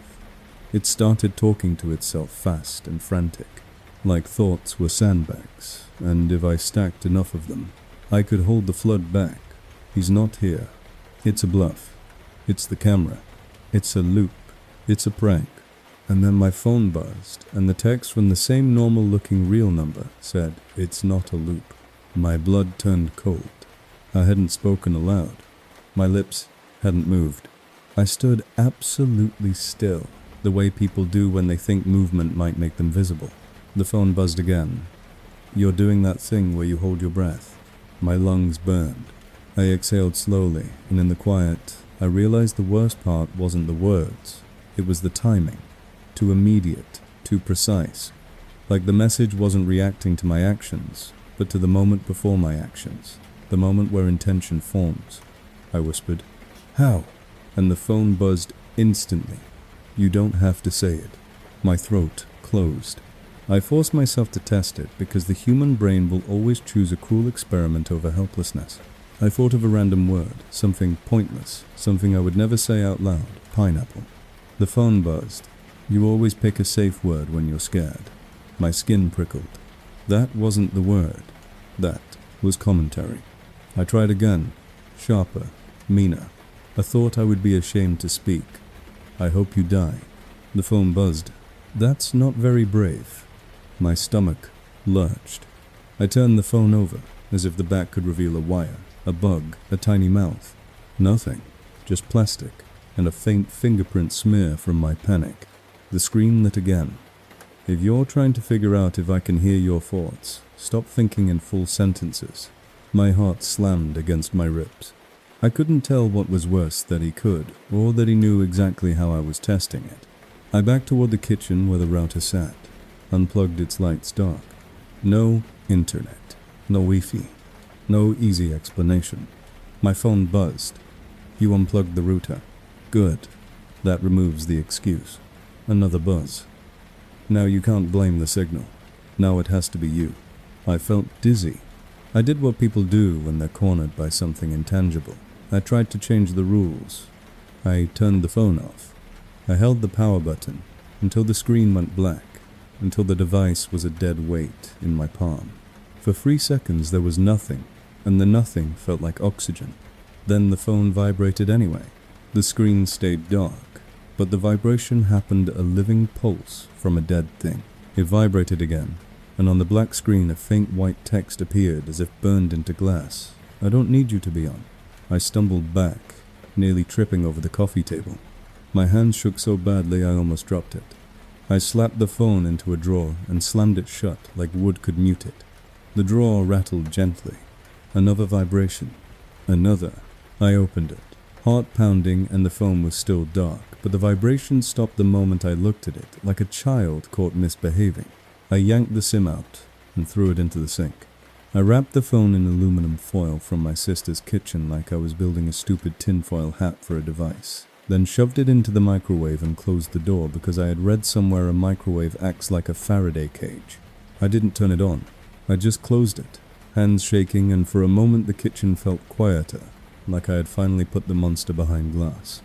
My sister's bedroom door creaked open down the hall. She whispered my name, groggy, frightened by the noises I was making. I almost cried from relief at the sight of her, because a witness makes you feel less crazy. I started to tell her, but my sister's own phone chimed in her hand before I said a word. Her face drained as she looked down. "It says," she began, and her voice shook. "It says, you put it in the microwave." My stomach dropped. The message on her screen came from the same real-looking number. It read, "Microwaves don't stop prayers." I stared at her phone, then at the microwave, and I felt something inside me crack. Not fear exactly, but the sudden understanding that whatever this was, it wasn't confined to my device. It was watching the room. It was watching the sequence. It was watching the choice. My sister whispered, "How does it know?" And before I could answer, her phone chimed again. Because she always uses the microwave when she's desperate. She did it with the baby monitor too. My sister's eyes flicked to the nursery monitor on the dresser, and I saw the guilt flash across her face. Because yes, she had done that. Once wrapped the monitor in a towel and put it in the microwave when she thought it was hacked, then took it out and pretended it was silly. She hadn't told me. She didn't have to. The message knew. My hands went cold. Another text arrived. "You want to know if I can hear thoughts? Here's how you'll know. Then think of a number between 1 and 100. I froze. I didn't want to play. I didn't want to be trained, but the thought happened anyway because the instruction planted it like a seed. 62. I didn't say it. I didn't move. My sister watched me eyes wide, waiting. Her phone chimed. 62. My vision tunneled. My sister's mouth fell open. She whispered, "Oh my God." I grabbed her phone, hands shaking, and stared at the message as if I could find a trick in the pixels. There wasn't one. Another text followed, softer, almost kind. "Now you can stop pretending it's the number. Then it's the habit." I wanted to scream, but my nephew stirred in the next room, and the idea of waking him felt like failure. I whispered instead, "What do you want?" And the reply came immediately, as if it had been cued. "You already know." I did know, and the fact that I knew made me hate myself because it meant he had been shaping me toward it for weeks, conditioning me with obedience, fear rituals, countdowns, performative checks. The thing he wanted wasn't money, not really. It wasn't just access. It was a moment, a choice, a surrender that would feel like mine. My sister's phone chimed again. "I'm going to ask you a question. Don't answer out loud. Answer in your head like you've been doing. Then, are you alone right now?" My brain flinched because the answer was no. My sister was standing here, but I understood the trap immediately. Alone doesn't mean physically. Alone means unsupported. Alone means separated from help. Alone means the police won't arrive in time. Alone means I can make you do anything because you think no one can prove it. My sister whispered, don't like she could see the thought forming on my face. I tried to think of the word no to push it hard against whatever was listening. My sister's phone chimed. She thought no, but her body thought yes. My skin went numb. Then the last message arrived, and it was so simple it felt like a blade. Look at the front door camera. My sister's indoor camera app opened on her phone by itself. The live feed showed the hallway outside her apartment empty at first, and then from the left edge of frame, a figure stepped into view and stopped directly in front of the door, close enough that the peephole would show only darkness. The figure raised a phone toward the door like it was taking a picture, and even through grainy night vision I could see the screen glow. My sister whispered, "He's right there," and my own mind screamed, "Don't move, don't breathe, don't open." while the phone chimed again with the final instruction of the night. Now think about opening it. Just think about it. I want to see how fast your thoughts become your hands.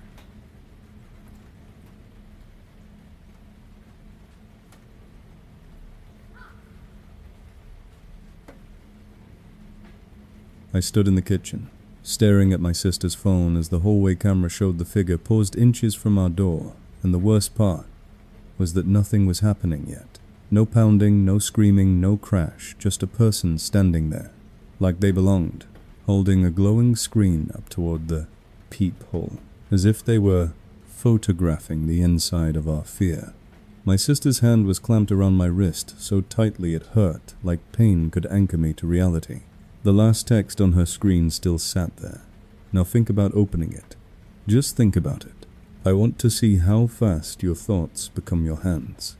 I tried to do the opposite of thinking, which is impossible, because the moment you try not to imagine your hand on the chain, you imagine your hand on the chain. The phone chimed again, before my brain could finish the picture. That fast. My stomach dropped. I whispered. I didn't move, and the reply arrived. With that calm, corrective tone I'd started to hate no. You rehearsed. The hallway feed didn't show the figure moving, but I could feel them listening.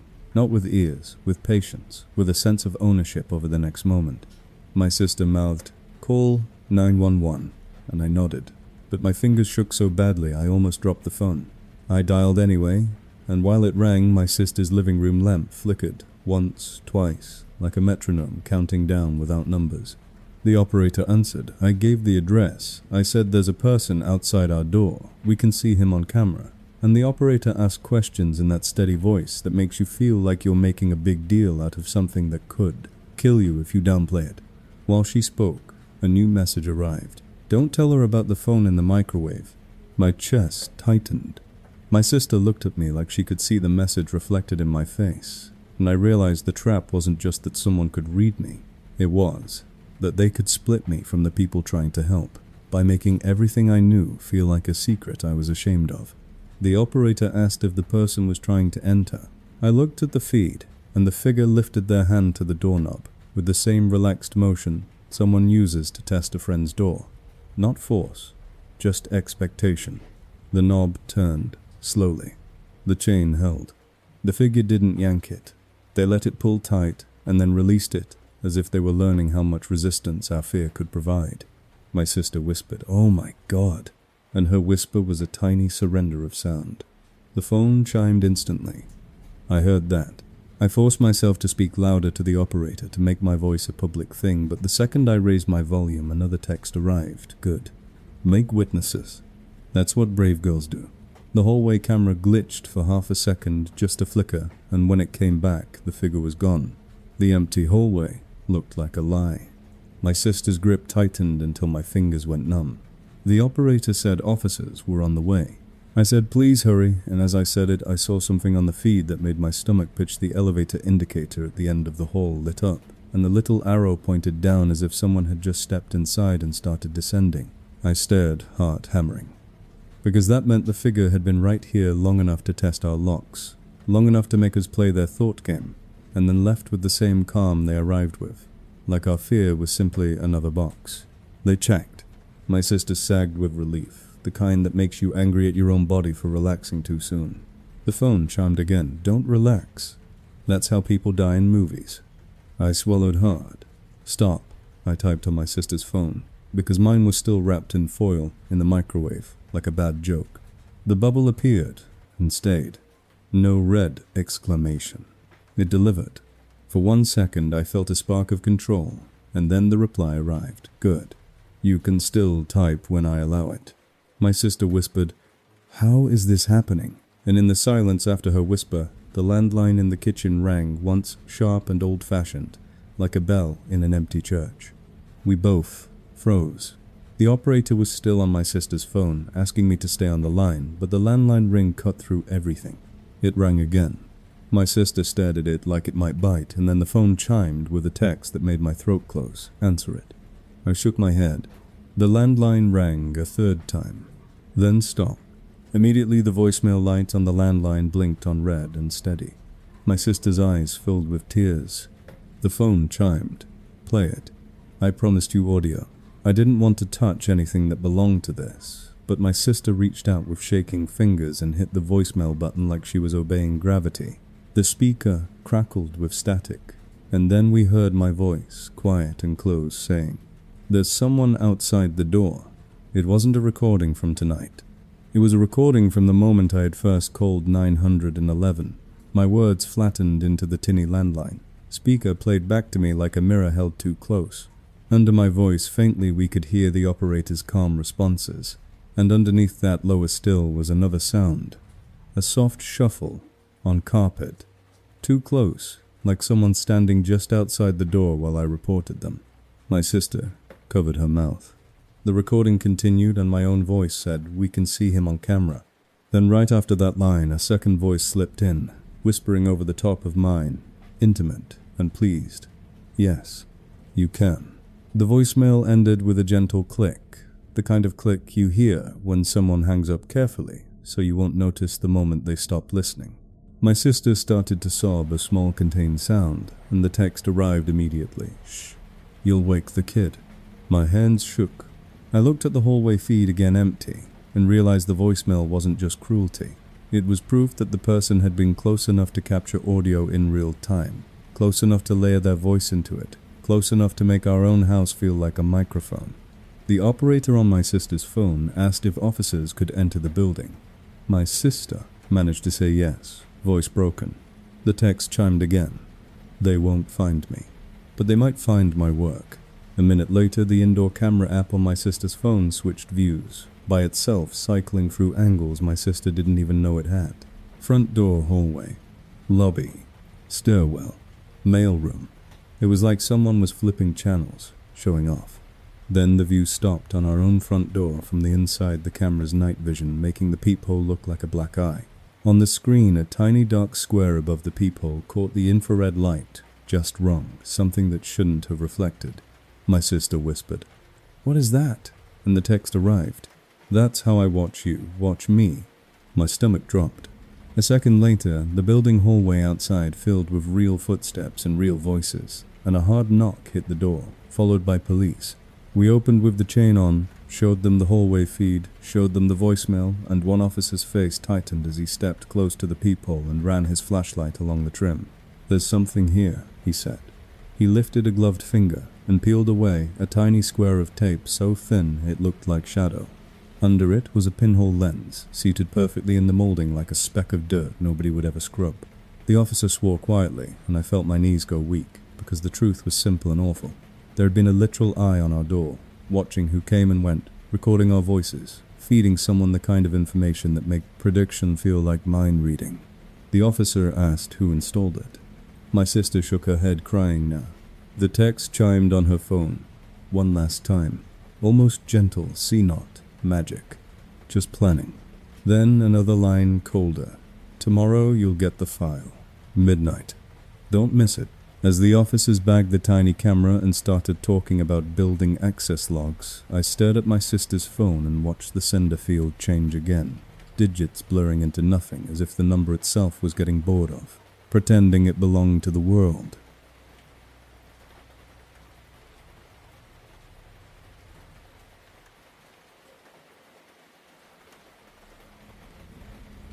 I didn't sleep at all, because waiting for midnight felt like waiting for a diagnosis, and by the time the clock on the microwave turned from 1159 to 1200, my nerves were so raw that the smallest creak in the apartment sounded like a footstep, rehearsed.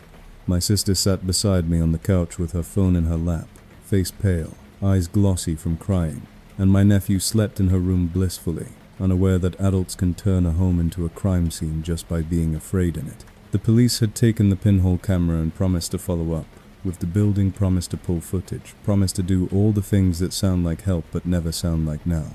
The detective I'd been assigned had told me earlier, flat voice, assume anything with a microphone is compromised, and the way he said it made me want to throw every device we owned into the bathtub and fill it with water. So we sat there with the router still unplugged, the smart plug removed the curtains, taped every lamp, switched manually, like we were trying to roll back time to an era where fear had to knock instead of text. At exactly 1200A, M. My sister's phone chimed once, a clean notification sound that made both of us flinch. The message wasn't in the group chat. It wasn't from a dash. It was from a normal-looking number, again local area code, and that normality felt like someone smiling before they hurt you. The text said, "File attached." Under it sat a single audio attachment with a generic name, Audio 1, M4A. My sister whispered, "Don't play it," and I nodded, but my finger hovered anyway, because curiosity is just fear with a better excuse. Another message arrived. "If you don't play it, I'll send it to your sister's work email." My sister's breath caught. She worked at a daycare. The idea of that file landing in her inbox, where co-workers might click it, where parents might overhear it, where her life might get smeared by our private terror, made something harden inside me. I tapped the audio. The waveform appeared. I hit play. At first there was only low static, the familiar hiss that makes you lean in, and then I heard my own breathing close to the mic, shallow and quick. I recognized it instantly, because it was the sound I make when I'm trying not to cry. The audio wasn't from my phone. It was from inside this apartment, recorded in the last few minutes. My sister grabbed my arm. "That's you," she whispered. The recording continued, and I heard the faint hum of the refrigerator, the soft click of the heater turning on, the distant rush of a car outside normal apartment. Sounds rendered intimate because they were being presented as evidence. Then my voice, barely audible, whispered, "What if he's still here?" And my stomach dropped because I remembered thinking those words without speaking them, just shaping them in my mouth and swallowing them back. On the recording, the words existed anyway. My sister's face went white. The audio kept going, and then I heard something that made my blood turn cold. A slow, careful footstep on carpet too close to the microphone, followed by a soft rustle like fabric brushing a wall. My sister covered her mouth. I froze so hard my shoulders ached. The recording wasn't just surveillance. It was a replay of someone moving inside our home while we sat in it. Then, beneath the rustle, a whisper came through, close and amused, the same voice from the landline voicemail. The voice that always sounded like it was leaning into a microphone. "You're brave tonight." My skin prickled. The whisper wasn't loud, wasn't theatrical. It was the tone someone uses when they talk to an animal they've trained. My sister started to shake. The audio continued for another 10 seconds, just breathing and soft room noise. And then there was a tiny metallic click. Subtle, precise, like a key being tested, like plastic sliding into a slot. The same click we'd heard hinted at in the hotel voicemail. Then the recording ended abruptly, as if someone had decided the demonstration was complete. My sister whispered, "He's in here." And the words hit me with a sick certainty because the audio wasn't old. It was timed, delivered, at midnight, like a package. I stood up and walked to the hallway closet, where my sister kept coats and the vacuum, because my brain needed a location to put the Fear box to open. I didn't want to, but I pulled the closet door open anyway, and the smell hit first cold air and something synthetic like new plastic. On the top shelf, pushed behind a stack of folded towels, sat a maintenance jacket I'd never seen before. Dark fabric with a stitched patch that read, "Building Staff." Under it, a small toolbox. Under that, a phone, cheap black screen, dark, set there, like it had been placed for me to find. Not hidden by accident, but staged like a prop. My sister made a strangled sound behind me. I held the jacket between two fingers, and it felt too clean, too new, like it hadn't belonged to anyone who did actual work. My sister whispered. That wasn't there, and I believed her, but I also understood how useless belief was now. My sister's phone chimed again. Another text from the same normal number. "Good. You found my coat." My stomach dropped. Another. "Don't touch the phone. It's messy." I stared at the dark device in the closet like it might light up with my face on the screen.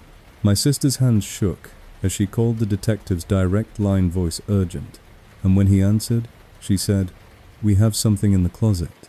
We played the file. We found a jacket, a toolbox, a phone. The detective's voice sharpened instantly. "Don't touch anything else. Step away. I'm sending units." My sister ended the call, and for a moment the apartment felt so quiet I could hear my own pulse in my ears. Then, as if the silence offended whoever was listening, the text arrived. "You called him?" "Predictable," my sister whispered. Shut up at her phone like it was a mouth. The reply came back immediately. "You can't mute a habit." My chest tightened. I thought about the pinhole camera they'd peeled off our peephole, about the file capturing my almost thoughts, about the maintenance jacket sitting in our closet like a spare skin, and a terrible clarity settled in. This wasn't one trick. It was layers. Devices, access, staff, impersonation, stolen identity, and the one thing they kept circling back to: training. The text didn't need to be magical if they could make me respond the same way every time. I heard a soft thump from my sister's bedroom, my nephew shifting in sleep, and my stomach flipped because the audio file had proven someone could be inside without us knowing. I walked to my sister's bedroom door and pressed my ear to it, listening for anything out of place. Just breathing, just the soft sound of a child asleep. Relief hit, followed immediately by shame, because even relief felt like a reward for obeying fear. My sister's phone chimed again with a new message. "Don't go in there. You'll scare him." My skin went cold. That line was too timely, too intimate, like someone watching my hand hover near the doorknob. I stepped back and stared at the closet again. The dark phone on the shelf suddenly lit up by itself, a dim glow that pulsed once, and then steadied, and even from across the hall I could see a notification banner slide across its screen. I couldn't read it, but I didn't need to. My sister's phone chimed at the same moment. He wakes up at 1217 sometimes. My throat tightened. My sister whispered, "Stop talking about him," voice cracking. The reply came back almost cheerful. "I'm not talking about him. I'm talking about you." A second later, resolution check-in. "Did you stop running?" My mind tried to answer no, tried to push defiance hard enough to be true, but the question wasn't about my words. It was about the fact that I was still here, still responding, still letting someone schedule my heartbeats. In the distance outside the apartment, I heard the elevator ding and then footsteps in the hall, real heavy, multiple officers arriving. My sister exhaled like she'd been underwater. Before we opened the door, her phone chimed one last time, and the message was so simple it felt like a thumb pressed to my throat. "Don't trust the uniforms." Then, as if to make sure I understood it wasn't an empty scare, another text arrived from a different number entirely.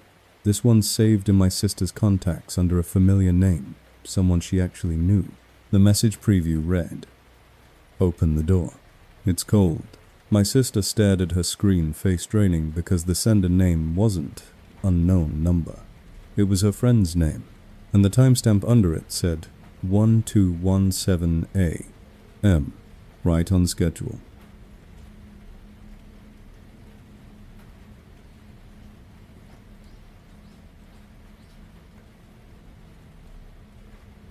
At 12:17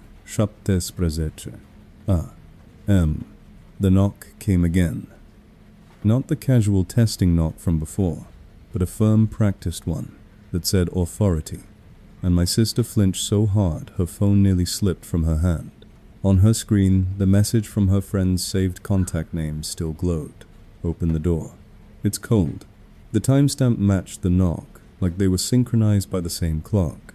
My stomach turned because the detective had warned us not to trust uniforms, and now the warning wasn't abstract. It was sitting in my sister's contacts, wearing someone else's name like a mask. I crept to the peephole without touching the lock, heart pounding, and looked out. Two figures stood in the hallway, both in dark uniforms, both positioned so their faces were just slightly out of view, like they knew exactly how much the peephole could show. One of them held something low and glowing at chest height, a rectangle of light that looked like a phone screen turned toward the door. The other stood half a step back, hands near his belt, posture too still, too staged. The voice that came through the wood sounded right in the way that scares you, because it wasn't theatrical. It was bored and procedural. "Ma'am, police. We need you to open the door," my sister whispered. Ask for badge numbers, and the moment she said it, her phone chimed with a new text from the same friend, contact. "Don't ask questions. Just open." It wasn't a threat. It was a correction, like someone nudging a chess piece back into place. I pressed my mouth to the door and forced my voice steady. "What precinct are you from?" A pause just long enough to feel like someone checking a script. We're with patrol.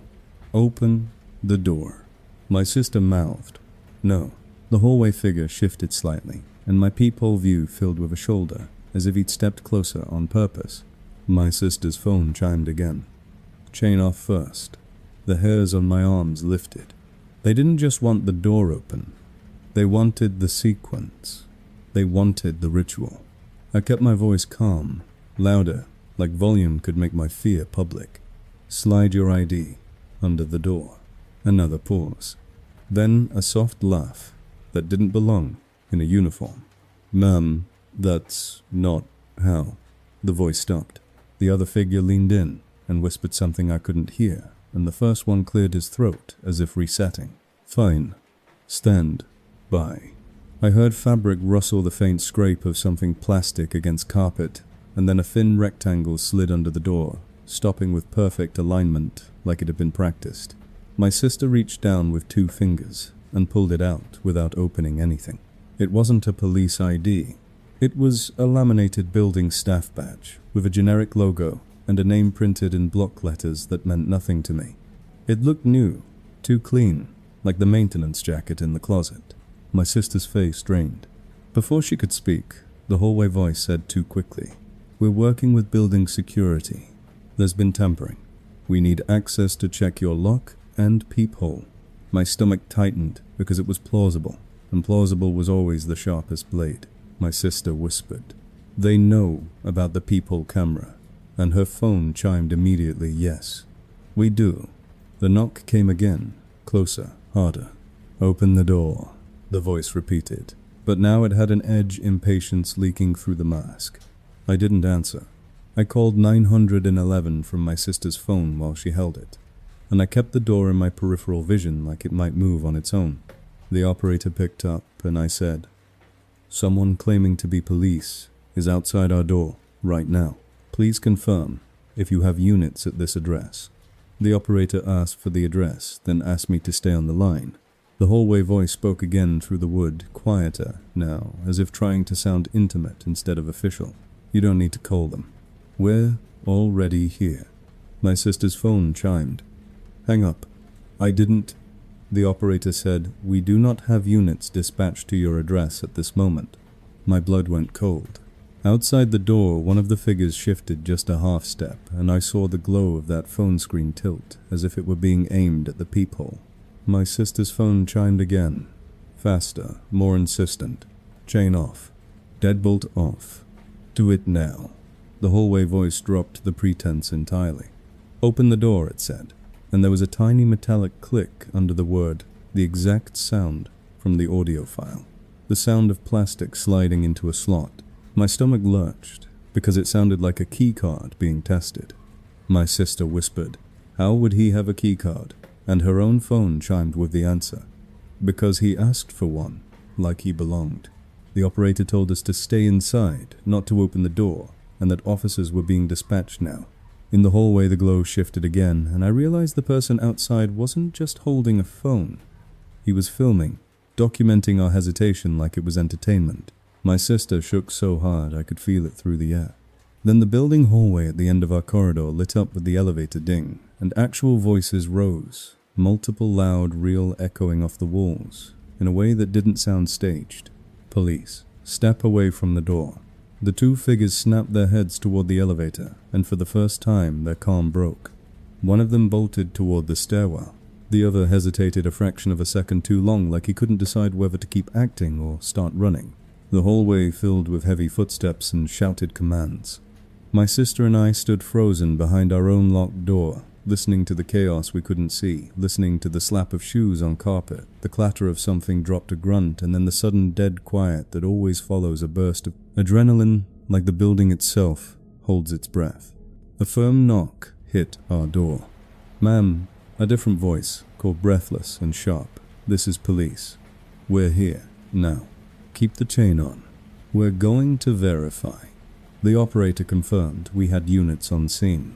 I looked through the peephole again and saw a real uniform face, visible badge, shining under the hall-light eyes, scanning, like someone trained to look for corners. I opened the door with the chain on and spoke through the crack. The officer asked what happened, and as I tried to explain, my sister's phone chimed one more time from her friend's contact. Too late. He already did it. The officer asked, who did what, and my mouth went dry because I didn't know yet, but my body knew. I shut the door and locked it again, hands shaking. The officer told us they'd caught one person in the stairwell, wearing a building maintenance jacket and carrying a laminated badge, but the second one had slipped away before they could corner him, like he'd known exactly which camera angles. We're dead. My sister sat down on the floor, trembling. I turned toward the closet, where we'd found the jacket and toolbox earlier, and something in my gut pulled me there like a string. The closet door was still slightly open from when the detective told us not to touch anything. On the top shelf, the cheap black phone that had lit itself earlier was gone. In its place, centered neatly as if staged, was a folded piece of paper. No envelope, no stamp, just paper like someone had slid it into our life by hand. My sister whispered, "Don't touch it," but the officer outside the door was still talking, asking if we'd noticed anything missing, and the paper felt like the answer. I used the edge of a coat hanger to pull it down without using my fingers. It unfolded onto the floor like a confession. Printed in plain font were 3 lines. You called the right number this time. You opened the door in your head first. Resolution check-in passed. My sister made a choking sound, and her phone chimed from her friend's contact one last time, gentle as advice. Next time, there won't be a second uniform to chase.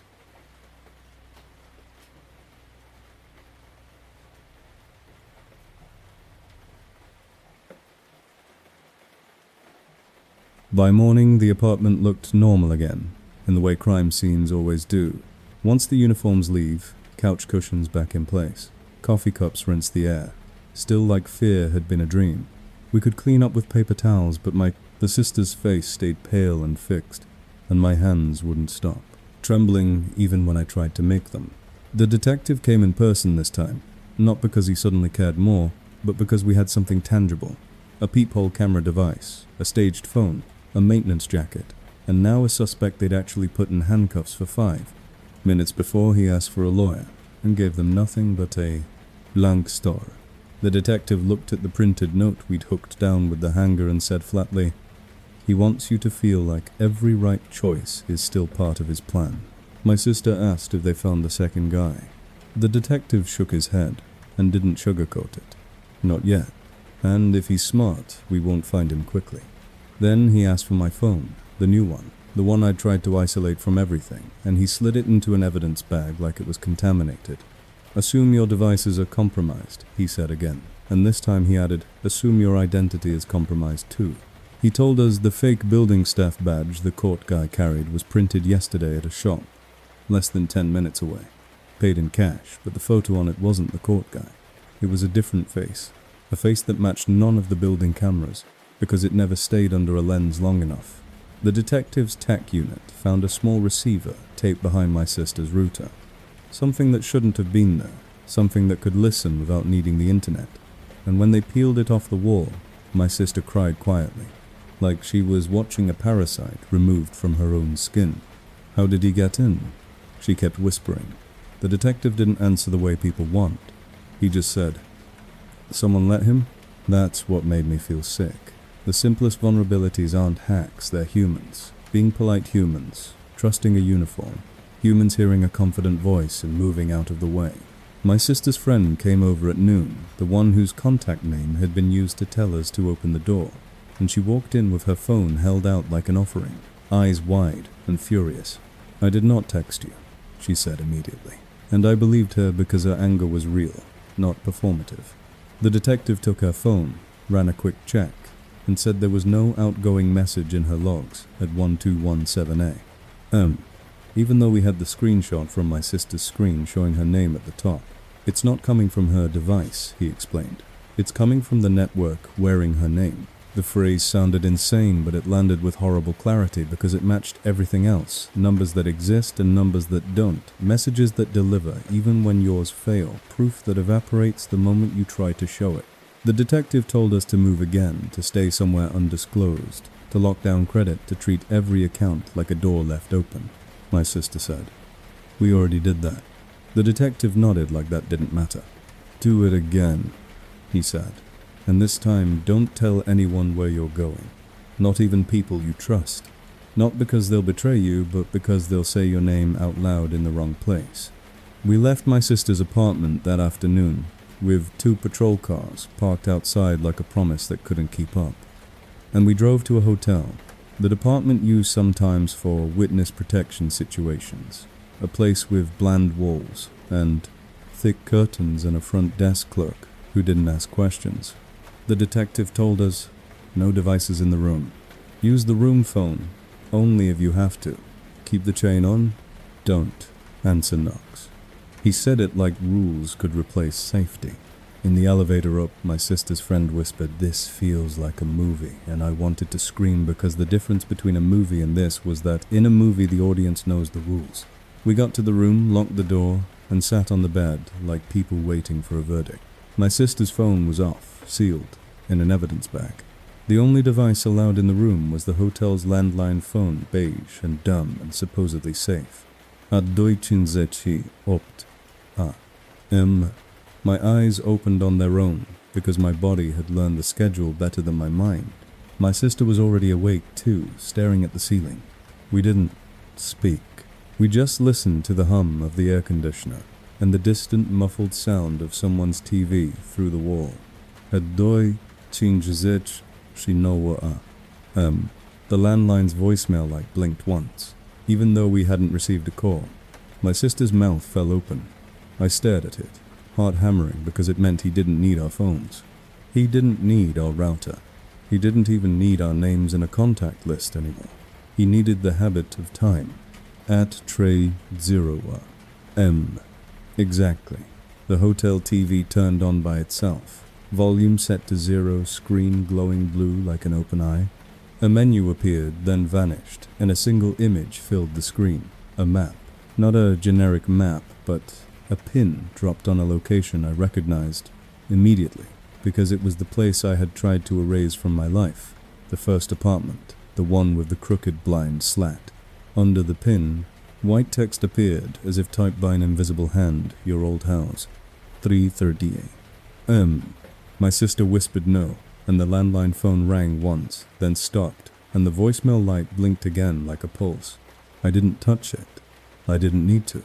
The TV image changed to a photo taken from the street outside, that old building, the same angle as the first window shot, and in the warmly lit rectangle of the old living room window, I could see a figure standing inside, facing outward, as if waiting.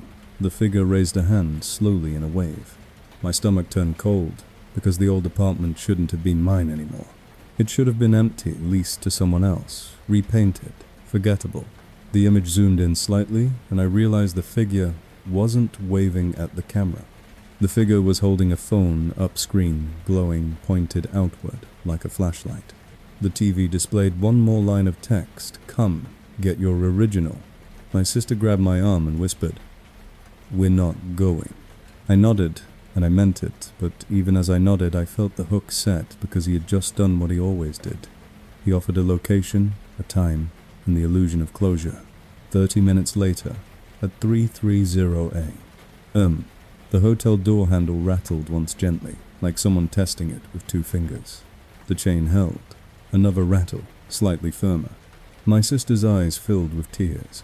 The TV went black for a second, and then displayed a live camera feed I didn't recognize at first. A grainy hallway, a familiar hallway. My sister's old building hallway, outside her apartment door. It was empty. Then from the left edge of frame, a figure stepped into view, and stopped exactly where the peephole camera had been. The figure lifted a phone toward the door, like it was taking a picture, and even through the grain I could see the glow of the screen. The image froze on that moment, like a still photo. Over it text appeared, "You didn't go, so I came here instead." My blood ran cold because we weren't there anymore, and yet the feed was current, not archival. The timestamp in the corner read 3:30 AM. Precisely. That meant someone was still in my sister's building right now, at her door, at the place we'd fled, as if proving he could be in 2 places at once just by choosing which screen to show us. The hotel door handle rattled again closer now, and a soft voice came through the wood, almost polite. "Housekeeping," it said. My sister and I stared at each other, silent, and the worst part was how believable it sounded. Tired, routine, human. The voice came again, a little firmer. "Housekeeping." Then from somewhere we couldn't see, a phone vibrated, a quiet buzz in the hallway outside our hotel room, followed by a soft tap against the door, like someone setting a device down and stepping back. My sister whispered, "Don't answer," and I didn't, but my mind did what it always did. Now it pictured the door opening, before my hands moved, and I felt that familiar sick certainty settle in that the next message wouldn't need to be on a screen. It would be on the other side of the door, waiting for us, to prove once again how quickly a thought becomes a hand.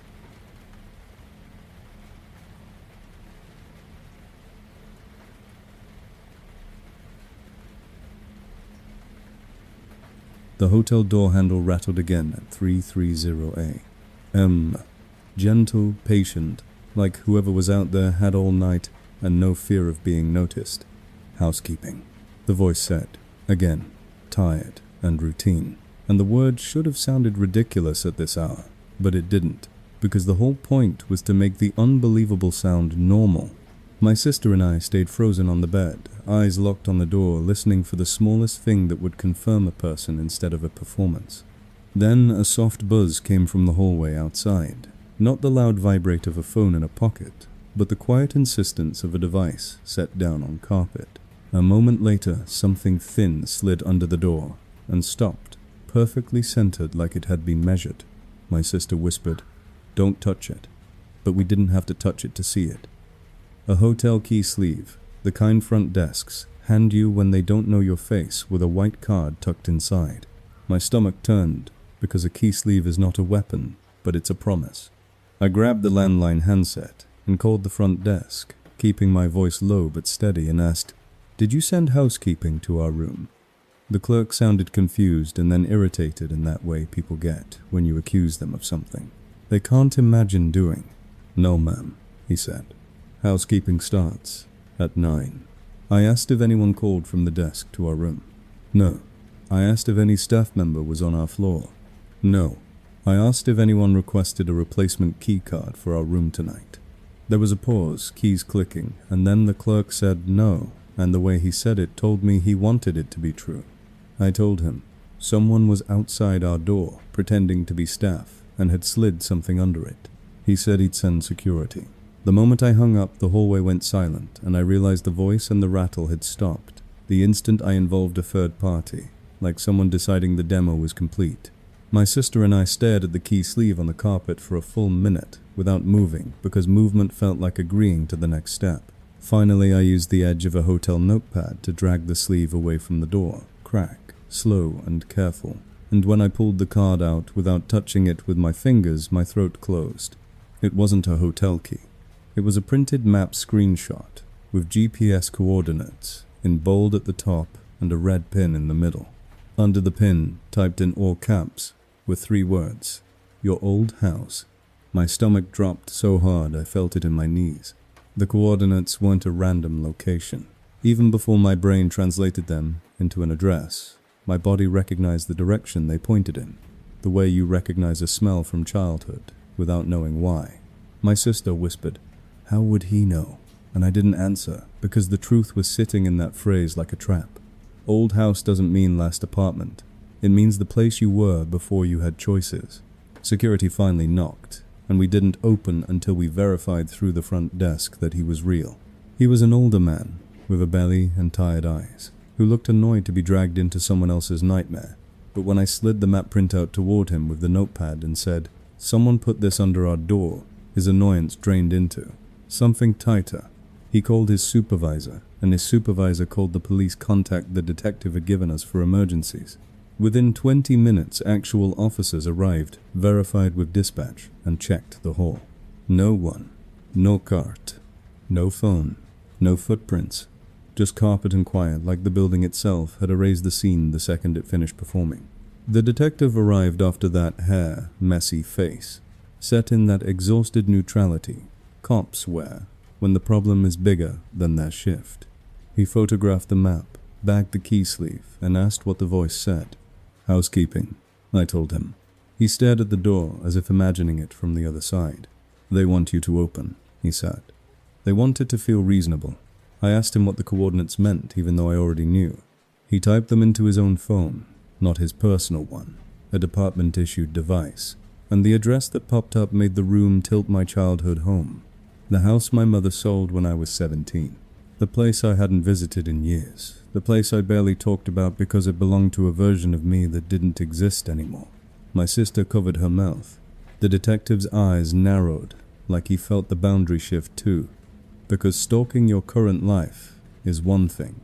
Reaching backward into someone's history is another. "We're not going," my sister said, immediately voice sharp with a protective anger I loved her for. The detective didn't answer right away. He looked at the map again, then at us, then at the door, like he was weighing whether the coordinates were a lure or a breadcrumb. "We can check it," he said finally. "In daylight, with units." My sister shook her head hard. "No," she said. "That's what he wants." The detective held the map up by the edges of his gloves and said, "He wants you alone. He wants you at 3A. We won't do that." He paused, then added, "But if there's evidence there, I'd rather we find it before he cleans it." That sentence landed like a warning and a confession at the same time. This person cleaned scene. This person staged props. This person fought in schedules and exits. We didn't leave the hotel that night. We stayed with 2 officers posted in the hallway, and nothing happened at 300A. Except my body jerking awake out of habit, and my heart racing at an empty door. Too plain. At Opt Trezicha, M. We drove in a police SUV to the address on the detective's screen. The neighborhood looked smaller than my memory houses, close together like they were huddling. The old house sat at the end of the block, paint-chipped yard overgrown and a for sale sign leaning slightly as if even the sign was tired. Seeing it made my throat tighten in a way I didn't expect, because for a second I wasn't terrified. I was just sad, like the past had been dragged into the light and made to answer for itself. The detective and 2 officers approached, first scanning windows, checking corners, treating nostalgia like a crime scene. The front door was locked. The realtor lockbox was gone. The detective frowned. "Someone's been here," he said, and my stomach turned because of course someone had. In the backyard under the bare branches of the tree I used to climb, one officer found fresh footprints in the mud leading to the fence line. The GPS pin on the map wasn't the house itself. It was the spot behind the old shed where my father used to keep tools. The shed door was half open, rusted latch, hanging like a broken tooth. Inside, the air smelled like wet wood and old dust. On the floor, scented like an offering, sat a small plastic baggie weighed down with a rock. The detective lifted it with gloved fingers and held it up to the light. Inside was a key, a single tarnished house key on a ring, and a folded slip of paper.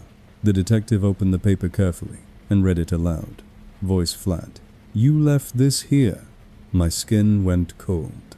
I hadn't left a key here. I hadn't had a key in years. The detective asked, "Were you ever given a spare key as a kid?"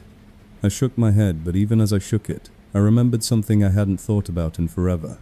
My mother hiding a spare under the shed for emergencies, telling me not to tell. Anyone making it feel like a secret between us and the house. My sister looked at me eyes wide because she remembered that story too. I must have said it once years ago, casually, without thinking a sentence could be stored. The detective took the key out and turned it over in his gloved palm. "This isn't old," he said quietly. "This key was cut recently." My stomach dropped. That meant someone didn't just know the story. Someone recreated it. One of the officers swept the shed and found nothing else, but when the detective stepped back outside, his phone buzzed once, a single notification sound that shouldn't have happened because we had kept our devices locked down. He glanced at the screen, face hardening, then showed it to me without a word. It was a text from a number we didn't recognize. One line. "Good. You remembered." I felt my knees go weak because it wasn't a threat, it was a reward, and rewards are how habits are built. The detective stared at his own phone like he wanted to crush it, then looked around the quiet backyard, the empty house, the dead leaves, and said something that made my blood run colder than any message. He's close enough to watch this in real time. I swallowed hard and looked at the windows of the houses around us, every curtain suddenly feeling like a face. As we walked back to the SUV, the detective's phone buzzed again with one more line, calm as a calendar reminder. Tonight, I'll ask for help. Don't embarrass yourself by being kind.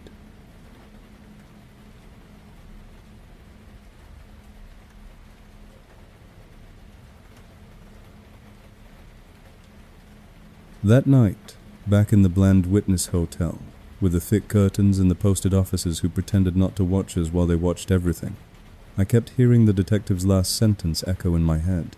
He's close enough to watch. This, in real time. I tried to tell myself proximity didn't matter if we were surrounded by uniforms and locked doors, but fear doesn't respond to math. At doi ching zich, shinoa. My eyes opened on their own again, my body bracing for a ritual. It hated, but obeyed, and I stared at the ceiling, trying to stop thoughts from forming, because thoughts had started to feel like messages I was sending without consent. At exactly 3:00 a.m., the hotel room phone rang once. Not twice. One ring, sharp and lonely, then silence. The voicemail light blinked on as if the caller had left a message without needing time. My sister and I stared at it, not moving, because moving toward it felt like participating. Then my sister's work phone, the one she'd insisted on keeping with her even after everything vibrated on the nightstand. The screen lit with a text from a number neither of us recognized. The message was short, messy, human-looking, full of the kind of panic you believe because it's imperfect. Hi, I'm sorry, wrong number. I need help. I'm in 1216. Someone is in the hall. He tried my door. Please help me.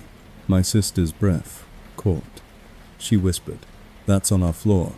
And my stomach turned because the message had done exactly what it was designed to do. It made the threat about someone else. Made kindness feel urgent. Made ignoring it feel like complicity. Another text came immediately, same number. "Please, I can hear him walking." My sister started to sit up, instincts kicking in, and before she could speak, I grabbed her wrist. "No," I whispered, and my whisper sounded cruel even to me because I could already picture a scared woman behind a door alone, and my whole life I'd been trained to respond to that picture by helping. My sister's eyes filled with tears, anger and fear, tangling together. "What if it's real?" she whispered. The hallway outside our room was quiet, but now the quiet felt staged like a held breath. The unknown number texted again. "I can't call 911. He took my phone earlier. Please, I'm shaking." My sister mouthed, "We have to do something." I nodded because doing nothing is its own trap and said, "We call the front desk and security. We don't open anything." My sister nodded, hard relief and guilt colliding on her face because it let her be kind without being accessible. She called the front desk on speaker voice, trembling, and said, "We received a text from someone claiming to be in room 1216, asking for help because someone is in the hall." The clerk sounded sleepy and annoyed until my sister said the phrase, "possible intruder," and then his tone snapped awake.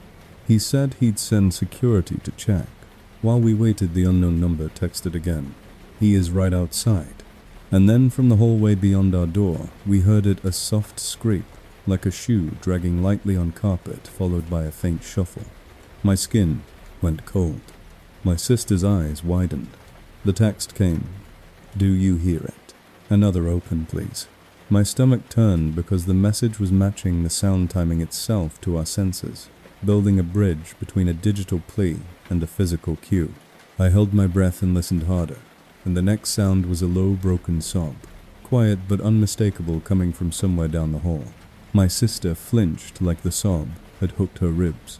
I felt my own instinct surge. Go help, check, do something.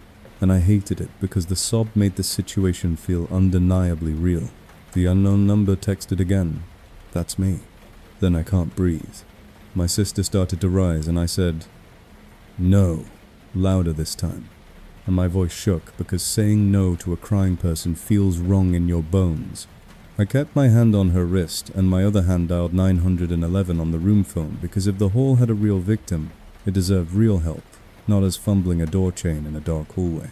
The operator answered and I said, "We're in a hotel. We're getting texts from someone claiming there's an intruder on our floor and we can hear crying in the hall." The operator asked for the address room number and whether we saw anyone. I said no, we're staying inside. As I spoke, the unknown number sent one more message and it hit like a punch. "Please, don't let me die because you're scared." My throat closed.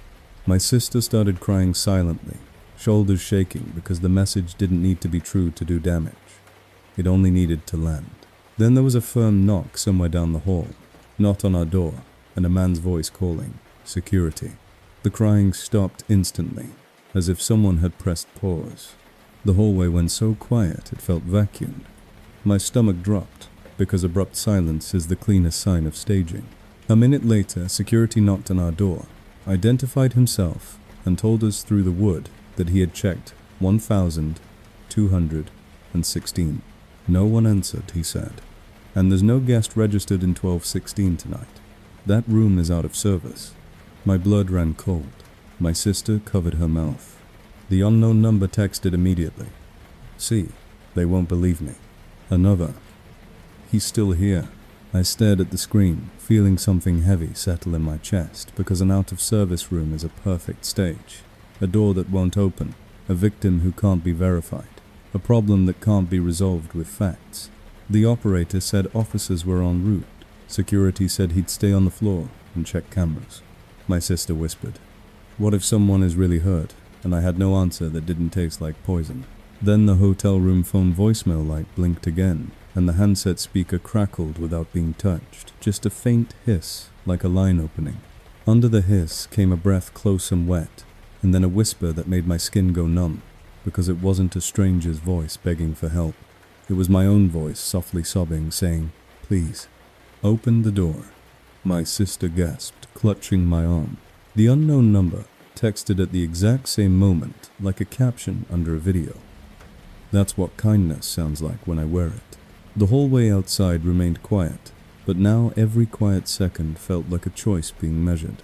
The operator on the line told us to stay inside and not open the door for anyone except verified police. My sister nodded, tears sliding down her face, and I realized the cruelty wasn't just in the trap, it was in the residue. Even if we did everything right, we would remember the crying. We would remember the words, "Don't let me die." We would carry the guilt like a second tracker, something invisible that still pulled. A hard knock hit our door, then sudden and sharp, and a voice said, "Police," but my whole body locked, because the last time someone said police, it had almost been a mask. My sister looked at me, eyes terrified, and before we moved, the unknown number sent one last message, calm as a punchline. "If you open it, you're kind. If you don't, you're cruel. Either way, I get to keep you thinking about me."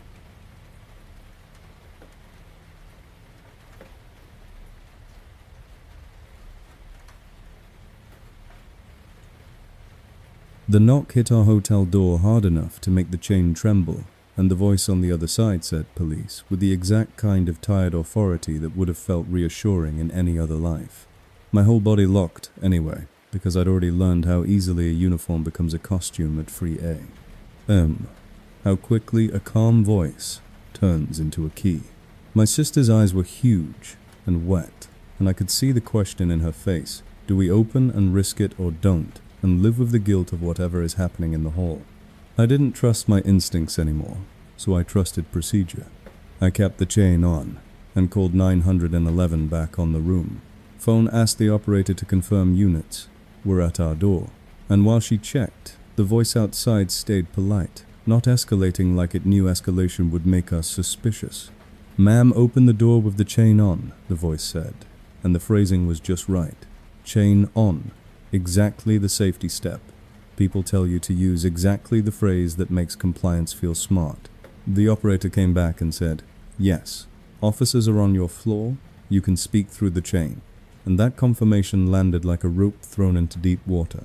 I cracked the door enough to see a slice of hallway and a real uniform face, visible body camera blinking badge shining under the fluorescent light. The officer kept his hands visible and his posture open in that trained way that says, "I'm not here to surprise you."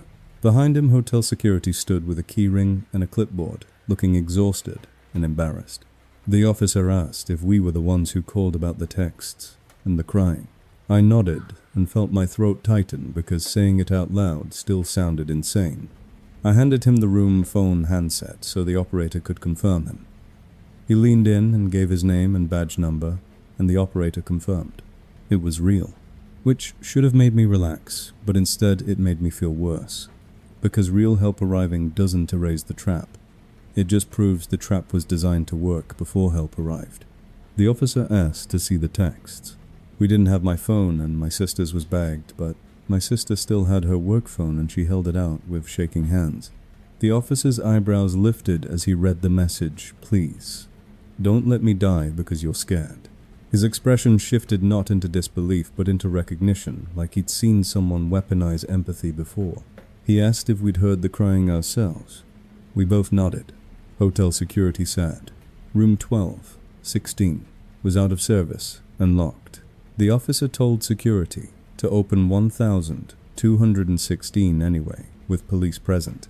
Security's hands shook as he walked down the hall with the officer and another unit that had arrived behind him. My sister and I stayed in our doorway with the chain on, watching from a distance like witnesses to someone else's nightmare. The officer knocked on 1216.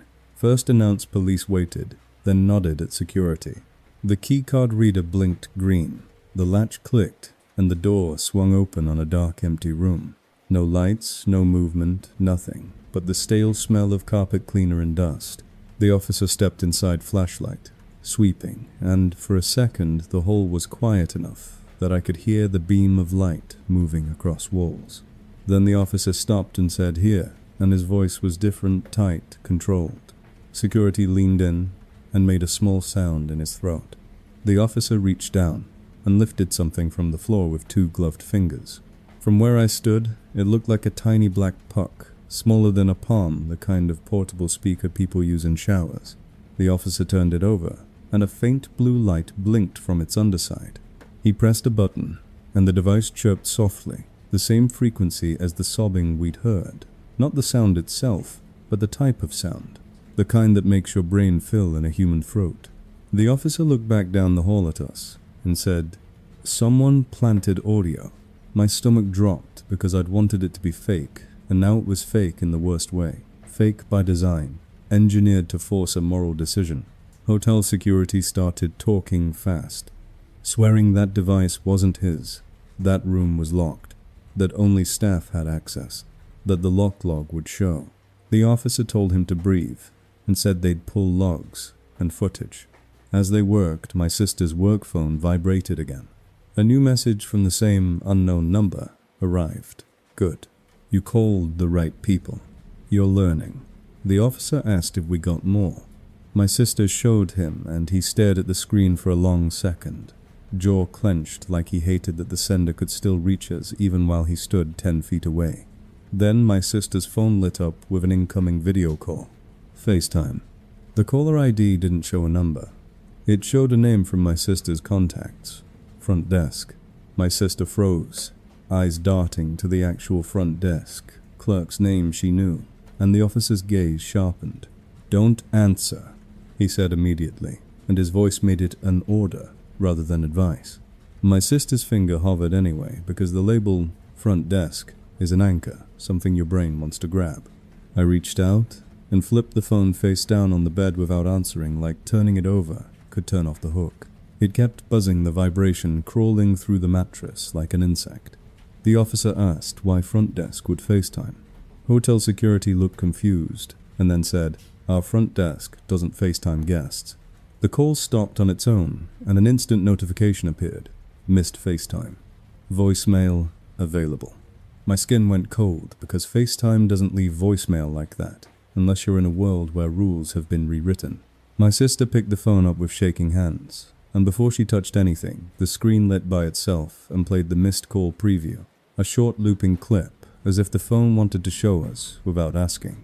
The clip was silent, grainy, and it took my brain a second to recognize what I was seeing because the angle was wrong, too close, too intimate. It was our hotel room.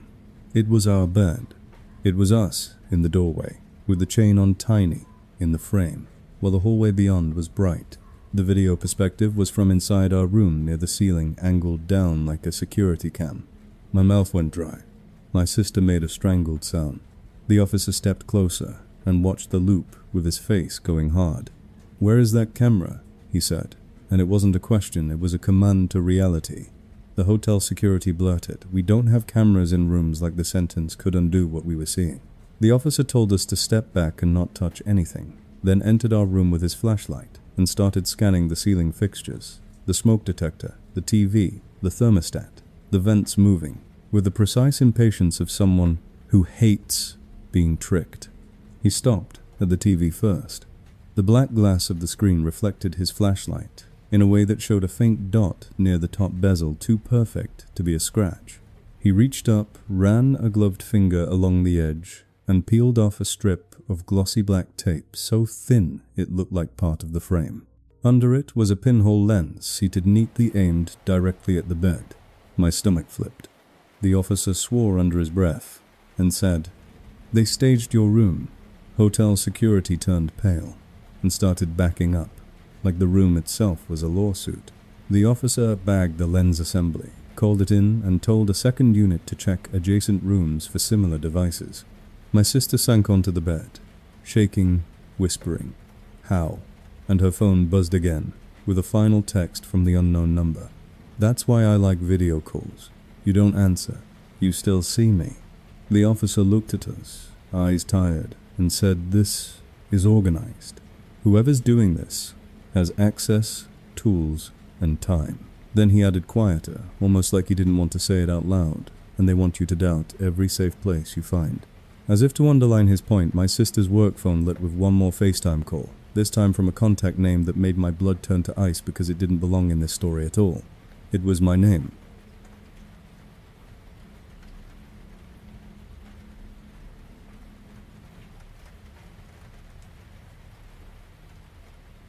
When my name appeared as the FaceTime caller ID on my sister's phone, it felt less like a trick and more like a desecration, like someone had reached into the only part of my life that still belonged to me and turned it into a weapon. The officer told us again not to answer, and we didn't, but the screen kept buzzing with that familiar insistence, like the phone wanted to be held, like it wanted us to participate. The call stopped, and just like before, a preview clip appeared without permission. This one wasn't our hotel room. This one was a shaky shot of a street at night, rain on asphalt headlights, smeared into long white lines, and then the camera swung up and for half a second the frame caught a house. I recognized so deeply my body reacted before my mind did. My childhood home, the same sagging porch, the same tree, the same angle of driveway. The clip cut off. My throat tightened so hard it hurt. The officer asked if that meant anything to me, and I couldn't speak for a moment because answering would make it real. Then my sister's phone vibrated again, but this time it wasn't FaceTime. It was a text. The sender name at the top wasn't a dash or unknown digits. It was a contact that shouldn't exist anymore, Maya. Maya was my best friend in college. Maya was the person who sat with me on the dorm steps at 3 a.m. once and told me I was allowed to be afraid. Maya was also dead. A car accident 3 years ago. Her number had gone quiet after the funeral, as numbers do when grief settles and people stop sending messages they'll never get answered. I stared at the name until my vision tunneled. The text preview under it said, "You didn't answer." My mouth went dry. My sister whispered, "Who is that?" And I couldn't say she's dead without sounding like I was trying to win a contest of horror. The officer's eyes narrowed. "Do you recognize the contact?" he asked. I nodded, throat tight. The phone chimed again with a second message from Maya. "You're always awake at 3. I used to hate that about you." The familiarity hit like a bruise.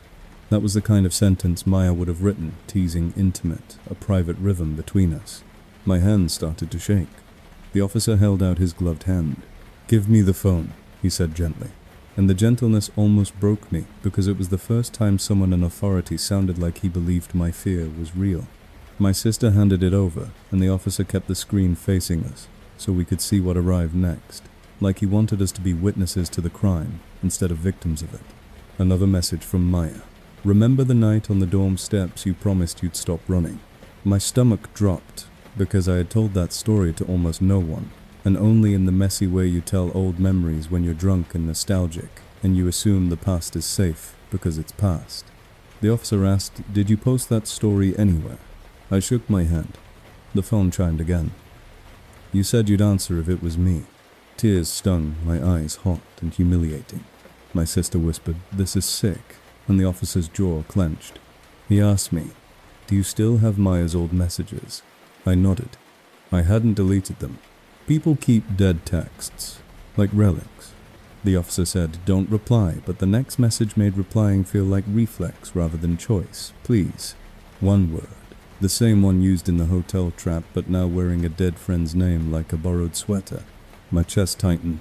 The officer moved the phone slightly away from us like he didn't want the word to reach my hands. Another message arrived longer. "If you're really you, tell me what I wrote on your birthday the last time we talked." My breath caught. That wasn't Maya testing me. That was someone testing whether I still carried her like a key in my pocket. My sister whispered, "Don't again," and I nodded, but my mind answered anyway because memory doesn't ask permission. I remembered Maya's last birthday text to me, the stupid joke, and the heartfelt line underneath.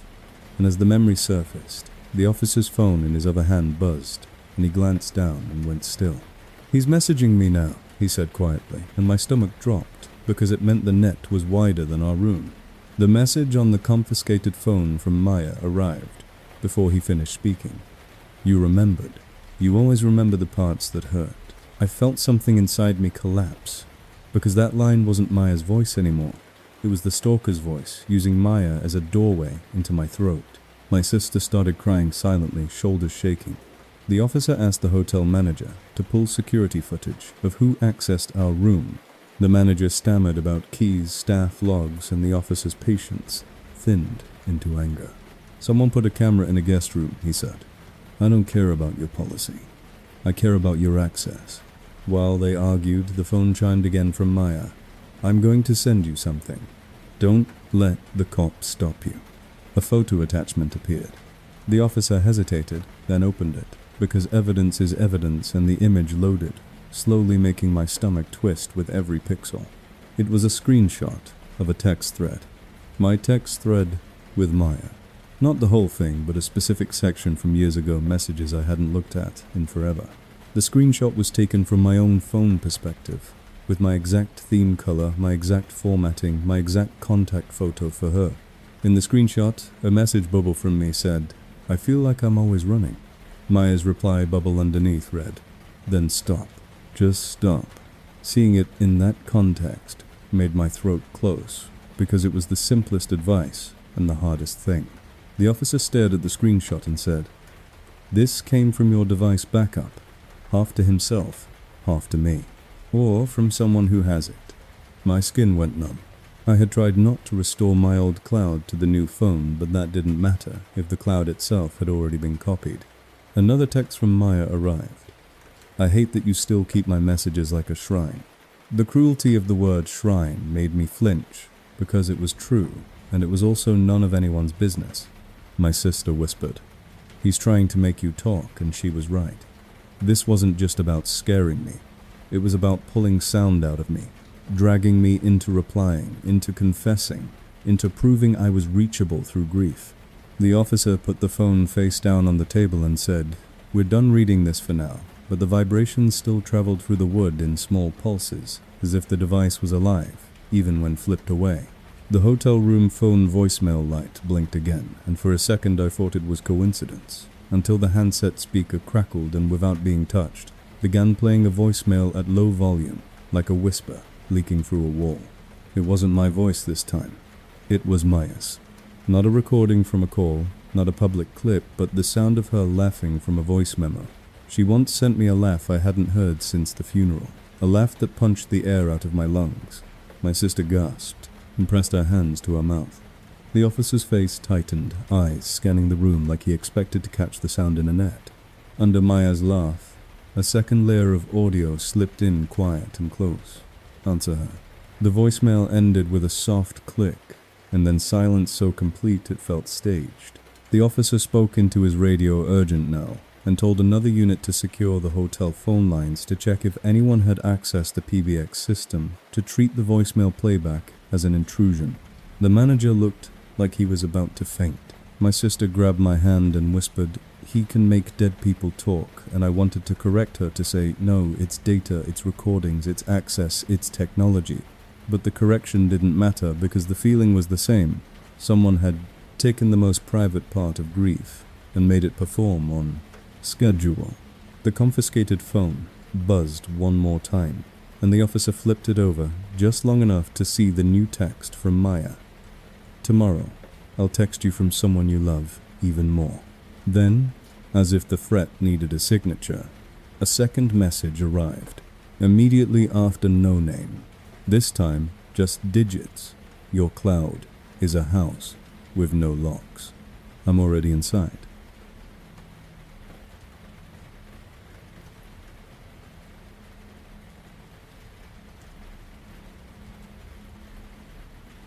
After the Maya messages, the room felt contaminated by memory. Even the air conditioner hum sounded like a recording someone could splice my name into if they wanted. The officer took the work phone and sealed it in an evidence bag, and the detective, now fully awake, fully angry, arrived with a small tech kit and the kind of tired eyes you see on people who've spent too long trying to fight a problem that doesn't bleed. He listened to the officer's summary, watched the Facetime previews, read the cloud as a house with no locks text, and then said the sentence I'd been dreading since the first nice pajamas message months ago. "We need to treat this like an active compromise, not a prank." He asked for every account name I could remember: email, cloud banking, social media, utilities, anything that sent a notification, and he didn't ask with curiosity. He asked like he was listing doors in a hallway. He told us to assume our passwords were already known. "Changing them on a compromised device is just painting over fingerprints," he said. He had us use a department laptop, fresh boot connected through a secure hotspot, and he walked us through steps like we were disarming a bomb. Revoke active sessions, regenerate, backup codes, rotate, recovery emails, remove unknown devices, disable message, syncing lock, SIM, transfers, freeze, credit file, identity theft reports. The work was mechanical, but every click felt like admitting my life had been turned into a set of settings someone else could toggle. The detective's tech unit called in from the station with a report on the pinhole devices. They'd recovered the peephole cam from my sister's apartment, the TV bezel cam from our hotel room, both using the same tiny transmitter module, with a short-range relay. "Not Wi-Fi," the tech said. "He doesn't need your router." The detective nodded like he'd expected that. "He's using proximity," he said. "He's using access." Then he said, "And he's using your cloud," and my stomach tightened because that part felt personal in a way cameras didn't. The detective asked if I'd ever shared my cloud password with anyone. I said no. He asked if I'd ever clicked a link in a wrong number text. I said no. He asked if I'd ever used the same password across services. I hesitated. He didn't need my answer. He just nodded, like he'd found the soft spot. "People do," he said. "That's why this works." At 2:15 am, while we were still rotating recovery settings, the department laptop chimed softly with an alert.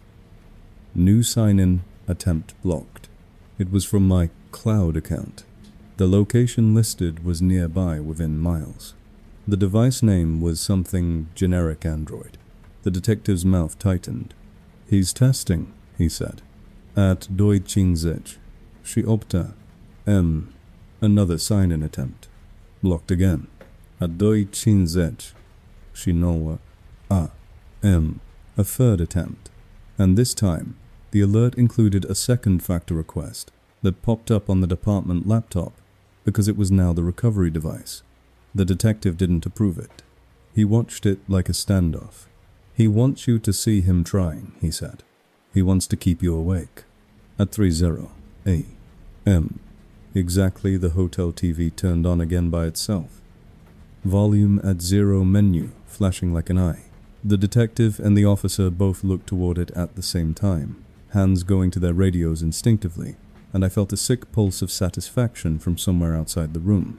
Someone watching us react as if we were puppets. The screen went black. then displayed a single word in white, cloud. Under it, a progress bar appeared, slowly filling from left to right, like an update installing. The detective swore quietly. "He's in the hotel system," he said, and told the manager to cut power to our room from the breaker if possible. The manager stammered that he'd try. The bar kept filling. My chest tightened. Then my department laptop screen went white for a split second, and a new window opened by itself. Not a browser tab I clicked, but a full-screen prompt with my cloud provider's logo, and the words, "Approve, sign in." Beneath it were two buttons, "Approve" and "Deny." The detective's finger hovered over "Deny." "Don't touch it," the tech on speakerphone said suddenly. "That prompt isn't from us. It's a fish overlay." He's trying to get a click. The detective pulled his hand back, like the screen was hot. The overlay remained, waiting patient. My throat went dry. The detective asked, "Can he inject that without network?" The tech said, "If the laptop's compromised, or if there's a device relaying in range, yes. Or he's in the hotel HDMI system and projecting something. We need to isolate." The detective shut the laptop lid hard. The overlay vanished. The TV flickered and displayed another word, "Smart." Then another GIRL. My sister made a small sound. The detective's radio crackled as another unit reported finding a person in the service stairwell with a maintenance badge, moving quickly, then losing him at the lower level where the cameras didn't cover. The detective's jaw clenched. "He keeps using the building," he said. "He's surfing access points, like they're hiding places." On the TV, the progress bar reached full, and the screen changed to a grid of photo thumbnails, my cloud photo library, or at least a convincing copy. I recognized my own images instantly. My sister holding my nephew at the park, my college dorm selfie with Maya, a screenshot of a recipe I'd never made, a photo of my old living room window taken from inside. The detective stepped closer, eyes hard. "This is a projection," he muttered. "He's showing you what he has." The grid scrolled by itself, stopping on a folder labeled with my full name. Inside were images I had never taken, photos of my current hotel hallway, my sister's apartment door, the closet shelf with the maintenance jacket. "He's curating," the detective said, and his voice held disgust. The screen zoomed in on a single photo. It was me, asleep on my sister's couch, weeks ago, mouth slightly open, phone in my hand. The angle was from above, too close. I felt nausea rise. Then the TV displayed a new message, typed slowly, as if someone wanted us to watch each letter appear. "You keep locking me out." "That's rude." Another line, "I'll use your friends instead." And then before any of us could react, the department laptop chimed again from under the closed lid, a muffled notification. And the detective flipped it open just enough to see the alert. Password changed. Successfully. My stomach dropped. "No," the detective said sharply, and he opened the laptop fully. The cloud account page loaded, and it showed the password had been changed from another device. The recovery method used trusted phone number. My throat closed. The detective asked, "Did you lock SIM transfers?" The tech on speaker swore. "We did, but carriers." The detective's face hardened. "He SIM swapped you," he said. "Or he convinced someone to issue a new eSIM," my sister whispered. "But her phone's in evidence." The detective shook his head. "Doesn't matter," he said. "If he has enough personal data, he can talk like her." The hotel landline rang once, then stopped. The voicemail light blinked. The TV went black, then showed a single incoming call screen, like it was mirroring a phone. Caller ID, ME. A moment later, my cloud provider's logo appeared with a new message on the TV in clean corporate font. "Your account recovery was successful." Under that, another line appeared, not corporate but familiar, the stalker's tone slipping under the mask. "I told you. Houses with no locks." The detective grabbed his radio and started issuing orders. "Contact the carrier. Fraud department. Now. Freeze all lines. Issue an emergency block. Get subpoenas. Pull hotel. Access logs. Lock down staff. Key issuance. While he spoke, my sister's face crumpled, and I realized this was the climax he'd been building toward. Not just scaring me, not just getting near me, but taking the infrastructure of my identity and turning it into a weapon that could speak as me, log in as me, and erase evidence as fast as I created it. The TV displayed one last line, slow and taunting, "Tomorrow you meet me," or "I live as you." Then the screen went blue, and the room fell quiet, except for the soft hum of machines that were no longer ours.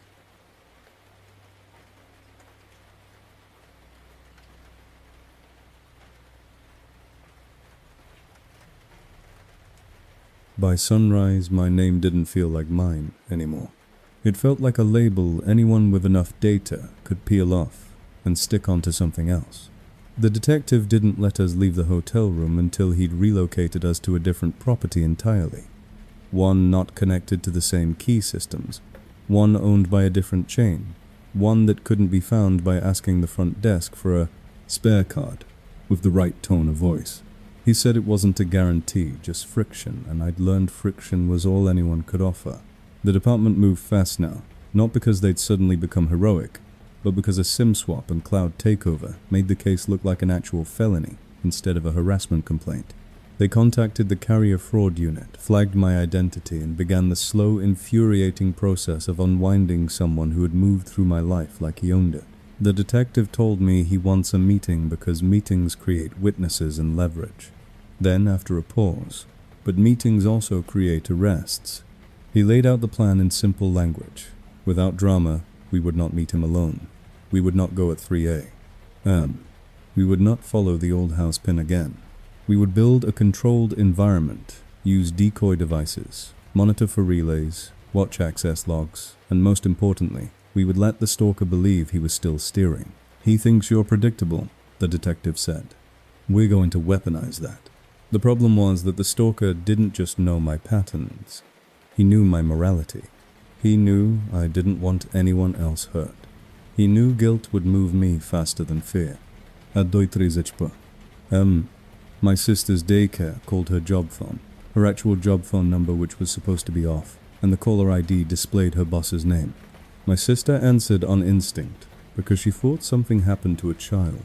The voice on the line was my voice, calm and professional, saying, "Hi, this is her sister.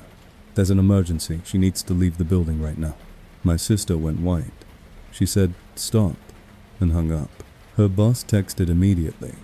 "Why is your sister calling from your number?" My stomach turned. The detective took the phone, checked the carrier logs, and said, "He's still routing calls through your identity."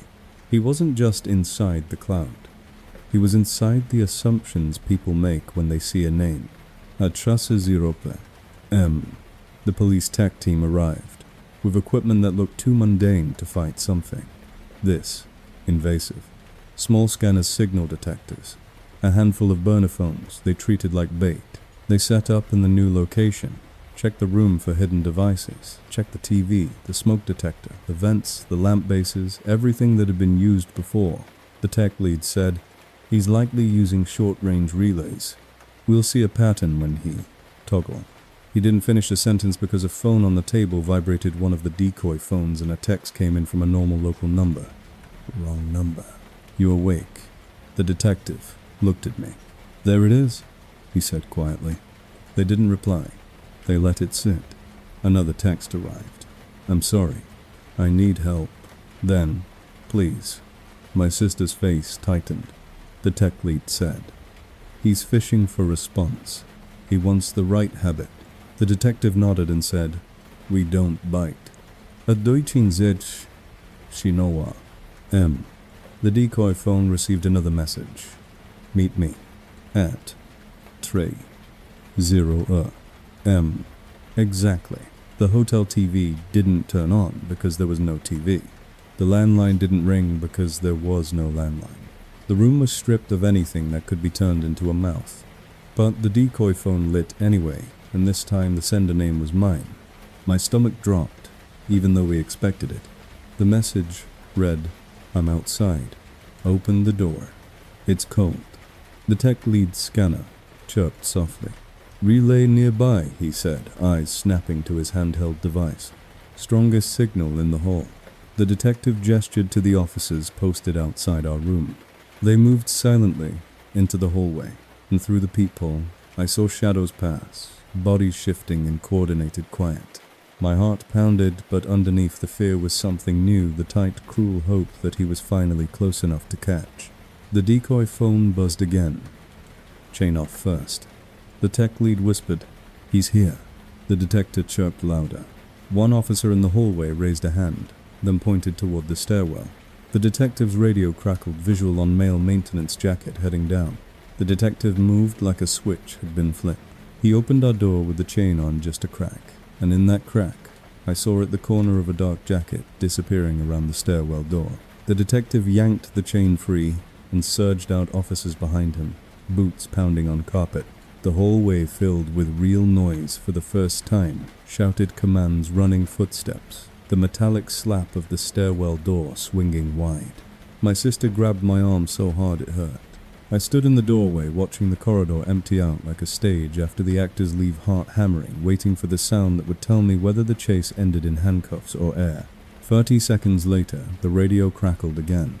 Subject detained. Repeat, detained. My knees went weak. My sister started to cry, a sound that was half relief, half exhaustion.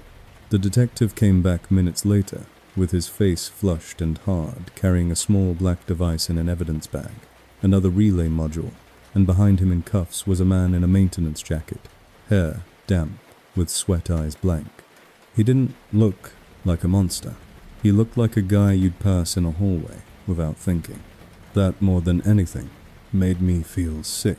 The detective asked him, "Where's the other phone?" The man said nothing. The detective asked, "Who else?" "Silence." The tech lead said they traced the relay to a device hidden behind a fire extinguisher cabinet, on the floor. Something anyone could plant, if they had access and nerve. The detective said, "We have enough to hold you." The man finally spoke, voice low, flat. "You'll let me out," he said. "People like me always get out." The detective's eyes narrowed. "Not if we connect the cloud takeover," he said. The man smiled slightly, and the smile didn't reach his eyes. "That wasn't me," he said. The sentence hit like ice, because it meant either he was lying or the worst possibility was true. There really was a we. The detective didn't argue with him. He just nodded to the officers and had him walked away. The hallway went quiet again. My sister and I stood in the doorway, trembling, waiting for the feeling of safety to arrive like it owed us. It didn't. Back inside, the tech lead told us they'd isolated the relay signal, blocked it, and that for now the wrong number texts had stopped. The word "for now" sat heavy in the room. The detective looked at me and said, "You did the right thing. You didn't meet him. You let us set the stage." I nodded, but my mind kept circling one line from the man in cuffs that wasn't me. Later that morning, after they took our statements, again, after they photographed everything again, after the adrenaline finally drained enough to make my hands stop shaking, I asked the detective the question that had been rotting in my chest for months.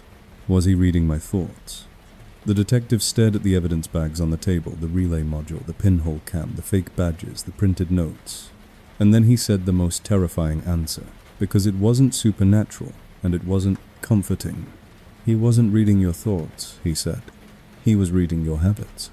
And you were consistent." He paused, then added, "That's why this works. It's not magic. It's repetition." I wanted to believe that meant it was over, that if it was repetition, then breaking the pattern would break the grip. But as the detective spoke, my sister's boss texted her again from a new number. "Please confirm you're okay. Someone just emailed me from your sister's address." My stomach dropped. My sister opened her email on the department laptop, and there it was, sent 2 minutes ago from my email address. Subject line, "Clean and polite. Apology." The body of the email contained only one sentence: "I told you I could live as you."